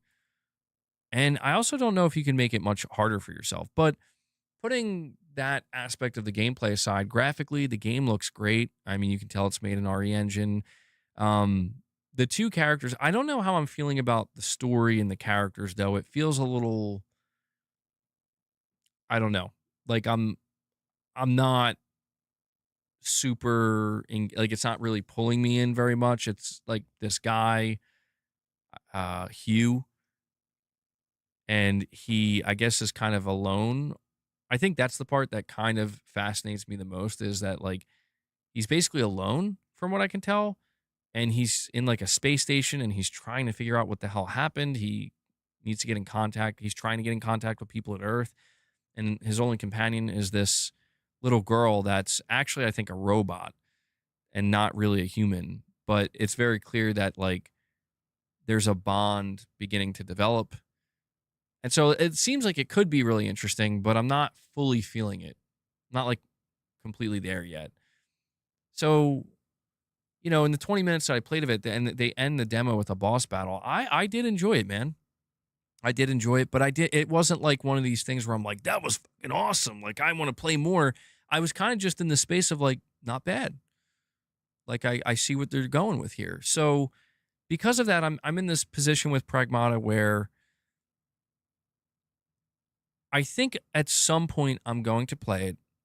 I feel pretty confident in saying it's not going to be at launch, but I think this will end up being one of these games that I get to a little bit later on because, I mean, I was also kind of like looking, it was like coming out April 24th. I'm like, I'm definitely going to be playing something else at that time. So I don't know if I'm going to like shove aside anything else that I'm playing or prioritizing for Pragmata, but But I like what I like what I played. I didn't dislike it, but I also didn't feel like over the moon, like, man, I need more of this right now. It's kind of in this middle space. Michael, what's up, man? Have no fear. Michael Werneth is here. Absolutely. Michael, you excited for the Super Bowl? MBG, Resident Evil 9 greater than Intergalactic? Oh, I don't know. Right now, yeah. When they're both out? I don't know. I'll let you know a couple years from now after I've played both. But RE9, dude, one of the things I'm really hoping for is because we got this demo for Pragmata. Really, really, really hoping that they drop a demo for Resident Evil 9, man, at the State of Play. The timing is perfect. The timing is, I mean, if you recall with Resident Evil 4 Remake, they didn't drop the demo for that until 2 weeks before it came out. So if you look at the timing of the State of Play, that's basically 2 weeks, like literally 2 weeks before RE9 comes out. I'm like, come on. It's got to be there, right? So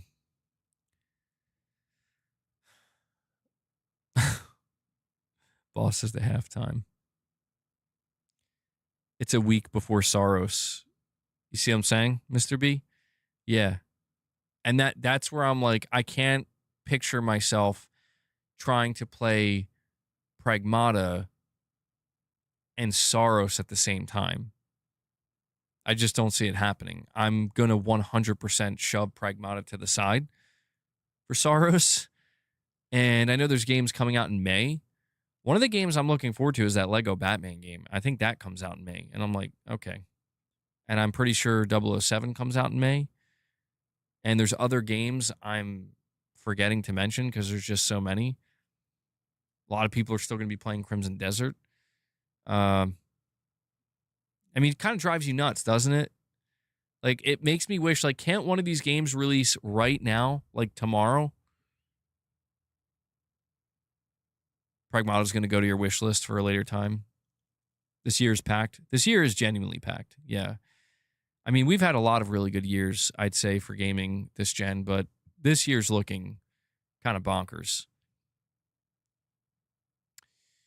That's a great question. Will there be PSVR 2 support for Resident Evil? Or no, you're saying PSSR support. Great question for both, actually. I'm not sure. I mean, Sony hasn't said anything about PSSR 2 yet, so I'm going to say don't get your hopes up. Not yet. Don't get your hopes up yet. It'd be great, though. But the big question is PSVR 2. I'm not going to lie, guys. I'm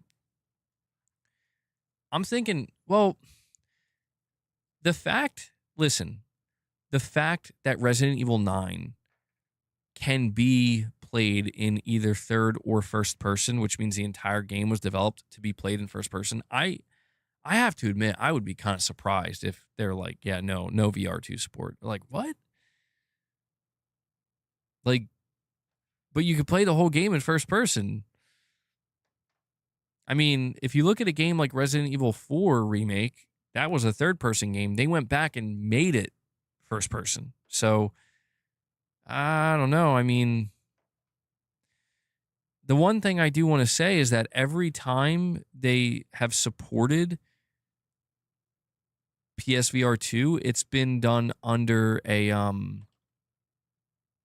it's pretty much been done under a marketing deal that Sony had. Sony had like a 10-year marketing deal with Capcom and Resident Evil. And as you can tell, that expired. It doesn't mean that Resident Evil won't show at PlayStation events. It just means it's not going to exclusively show at PlayStation events. You know, now you can see Capcom's kind of going everywhere. That game, Mouse PI for Hire, whatever, that looks good. Phantom Blade Zero, Ill, forgot about that one. Forza Horizon 6, Fable, Atomic Heart 2. I mean, it's too much. We also got Wolverine, hopefully GTA 6, Blood of the Dawnwalker, Halo 1 Remake, Animusha. Oh, God. Please don't remind me. Don't remind me, man. Like it's oh yeah. Hold on. Turok.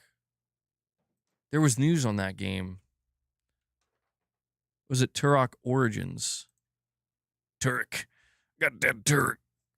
Turk Origins 2026. Turok Origins will debut this autumn. I feel like this has gone totally under the radar. The rumors were true. Saber Interactive's Turok Origins is indeed launching this year for Xbox Series, PS5, and PC. But that's not all, as a new trailer dropped confirming a Nintendo Switch 2 version. Touted as a revival of the classic dinosaur hunting shooter franchise, Turok Origins offers both first and third person. Oh, I love it. Love it. Alongside solo and co-op up to 3 players. Players traverse the Lost Lands to take out the series' signature dinosaurs and various alien threats utilizing hatchets, sniper rifles, shotguns, assault rifles, and the classic bow and arrow. The big gameplay hook here is harnessing DNA from slain enemies to unlock new abilities and upgrade your weapons. And while this may seem like another excuse for a co-op excursion from Saber, especially after the success of Warhammer 40k Space Marine 2, there is a story experience that offers twists and turns. Okay, I gotta go check this out. I totally missed this trailer. Hold on.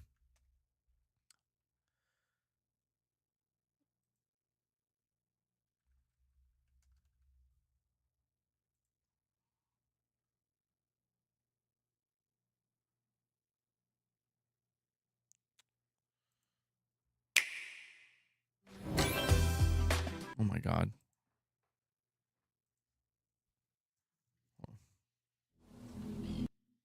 Hold on, let me Wow, okay, so I can only watch the Nintendo one. All right, that's fine. I'm going to bring it up. Sorry guys,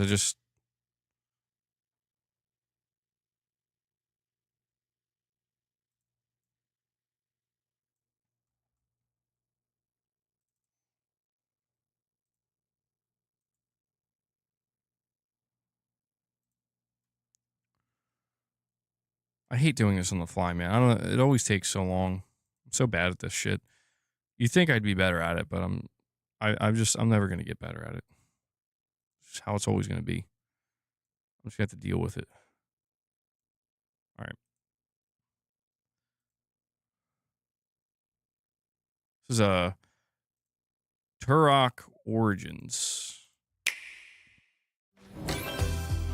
Journey to the Lost Lands. Become a legendary Turok warrior in this intergalactic action shooter. To stop an alien threat from destroying all human life, you'll journey solo or with a team of warriors online and battle all sorts of primal creatures in ferocious combat. Swap between first-person and third-person perspectives as you unleash weapons, melee attacks, and special abilities to devastate foes. Extract DNA from fallen enemies and the environment to upgrade your arsenal, evolve your mantle, and unlock even more abilities called Echo Sinks to gain a greater edge in combat.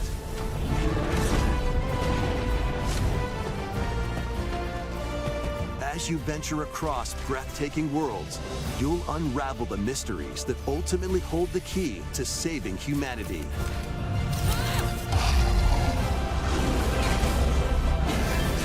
Turok Origins. Yo, that looks fun, man. I'm all for it. I'm day one with that. I say that. I mean, fuck, man. Fuck. Like, why is that coming out this year? Like, why is that another game to add to the pile? I mean, don't get me wrong. This game wouldn't necessarily take priority, but like, why can't that I mean, I know it's because it's not ready, but why can't that just release now? Like, right now. Blockbuster, what's up, man? Why can't it release right now? This isn't fair.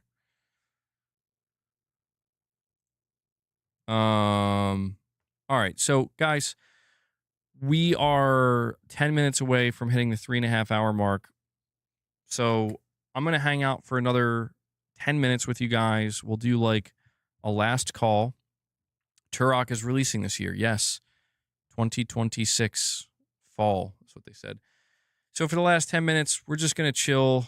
Drums, probably not today, Irfan. I don't know if I'll be able to today. Yeah, I don't know. Family's home. Have to blast it. We need a second camera for the drums. Eventually I'll get to a point where I'll be able to turn my camera around and you'll be able to see it. But get Neo 3. I don't know, man. Oh yeah, Perfect Image wrote the player song. Yeah, guys, if you want to drop any more support before we wrap it up today, we did hit 26 members, but you know, sometimes at the end of the streams we get member trains going randomly. So if you want to contribute any more, single gifts, a lot of you guys have been doing that lately. You like dropping singles at the end. Feel free to do that. Or if you want to just drop anything at all, super chats, direct donations, now will be the time to do it because we're wrapping up in about 10 minutes. And we're just going to chill here. I'm going to play Perfect Images song. Bro, Ghetto God, ain't no way. Oh, man. Perfect Image, can you just tell me one more time where you... Oh, I got it. All right. I guess we'll play Perfect Images song. Try to conjure more memberships.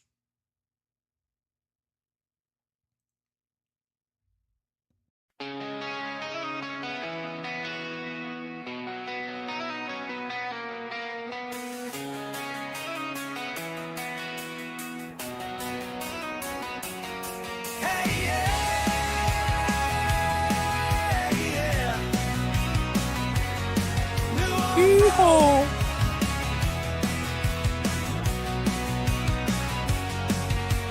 Sunset home in a plastic shell, West Coast sea, you can feel it swell. 92.2 million strong, living room lights when the night goes long. Thumbprints worn in a digital age, every generation turns the same page. 10 million steps from the first gold sound, hear the past when the future's loud. Same heartbeat. Hold on, what the hell? Why did it... 25 million from the PS4 Ghost, 117 million memories coast. Solid state dreams, no looking back.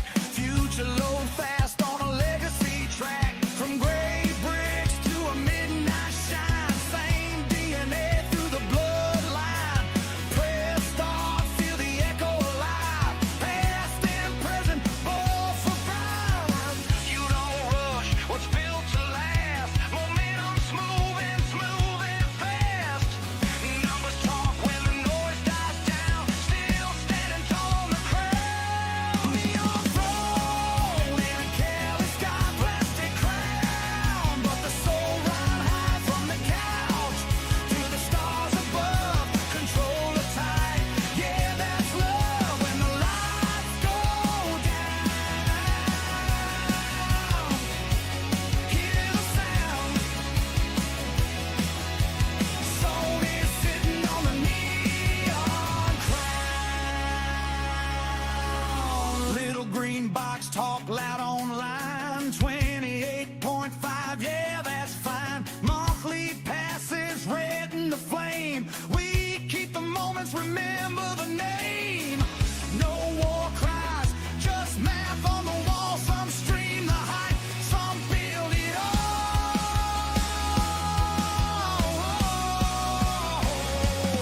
Neon throne, don't fade away. Past and future in the same frame.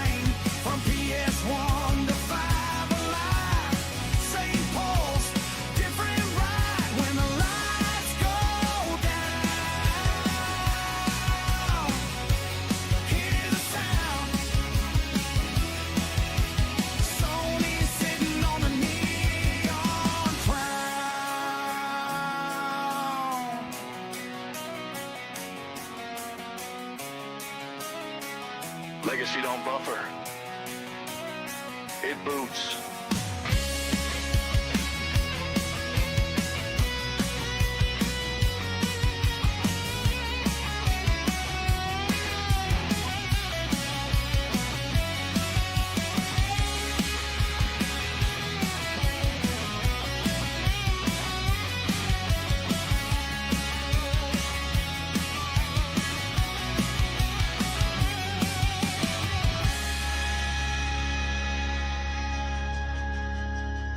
Not bad. Not bad. Perfect Image. Nickelback inspired. That sounded pretty good. It was like more positive. Which I appreciate. I feel like a lot of the ones we've been getting lately are just like, yeah, those were the vocals of Perfect Image. No, hell no, that was AI. That was all AI, bro. AI slop. Tisk tisk. No, it's all right. Yeah, it was good. Had a good groove. All right, where are we at? We got 5 minutes. We got 5 minutes, boys.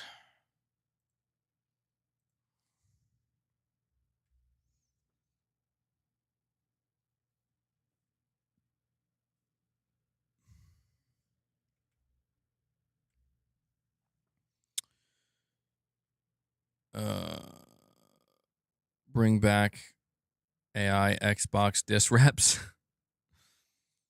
Hanzo wants somebody to drop to open a 50 pack. Hanzo wants 50 memberships. Someone dare wearing it. I don't know. It's been a while since we've gotten any 50s dropped. I don't know when we'll get another one. We'll have to see. You never know when.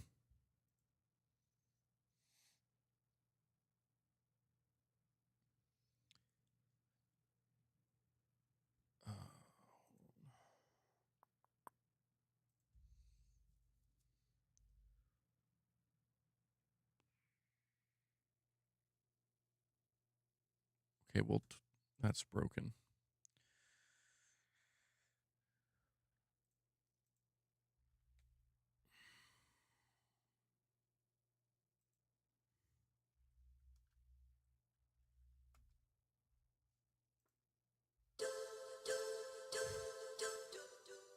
I got to play it for the last 2 minutes, you know?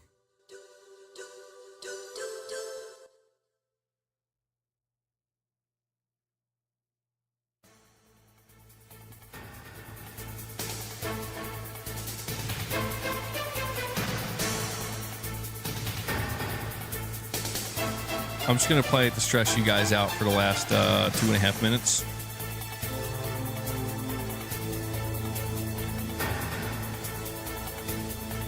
Rich hasn't done a song for a while. That's true. Rich. I'm telling you. Him and Gaming Survivor, they're creatively burnt out, man. I'm giving Irfan stress. When that $1 million check cashes, you got it. Guys, make sure you hit that like button, okay?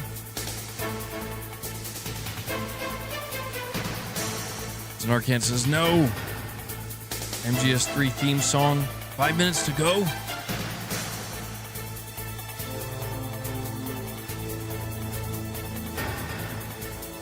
Narcan, I can tell you're on think about a 3.5 minute delay, man. Somebody tell him. Somebody let Zanarkand know. He's on a 3.5 minute delay.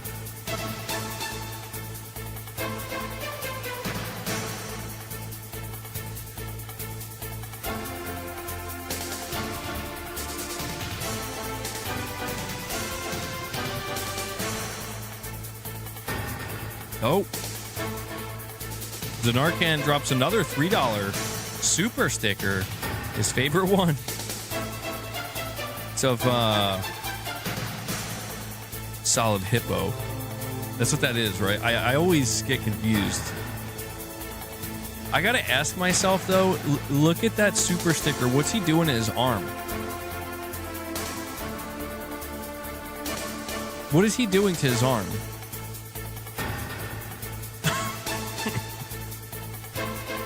Hanzo's like, what's that hippo doing, man? I don't know. Man, I'm so tired. I'll tell you what, though. I have to end the stream. I'm exhausted. Being sick, bro. I gotta get my energy levels back up. How much longer does this song have to go?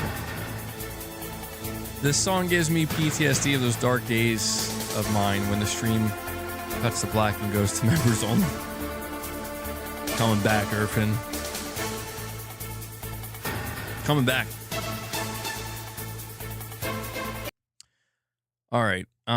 Yeah, that'll do it though. Cause yeah, I gotta wrap this up. And Zanarkand drops one more super sticker. He says, till next time. Zanarkand, thank you so much for all of your support today, man. It was great to have you back and really appreciate it. But yeah, guys, thank you so much for hanging out with me today during the stream. I did put a news video out there earlier. If you missed it, you can go check that out. The only thing I want to ask you to do is as you're leaving the stream, just make sure you hit that like button if you did not already. And I want to thank everybody for their direct support. We hit 26 members. Thank you all so much for that. And if you dropped any super chats or direct donations, I can only do what I do here because you guys make it possible. I'm completely fan funded and sponsor free. And, you know, you guys make it all possible. Simply couldn't do it without you. Also want to give a shout out to Devil Shooter who does the timestamps for the streams. If you see Devil Shooter in the comments with those timestamps, show him some love. Give him some thanks. I know he appreciates it. And yeah, that's it, guys. Please enjoy the rest of your day, evening, or night. Stay safe. We should be back here tomorrow. And before I go, though, yeah, I'm going to... I got to get used to doing this before I leave, though. Hold on.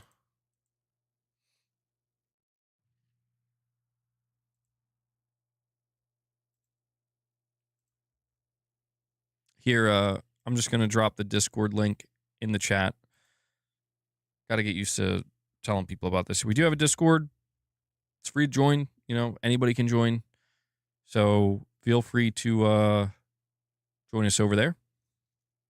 That's it. All right, guys. Thank you all so much. I will catch you in the next one. Until then, take care, everyone.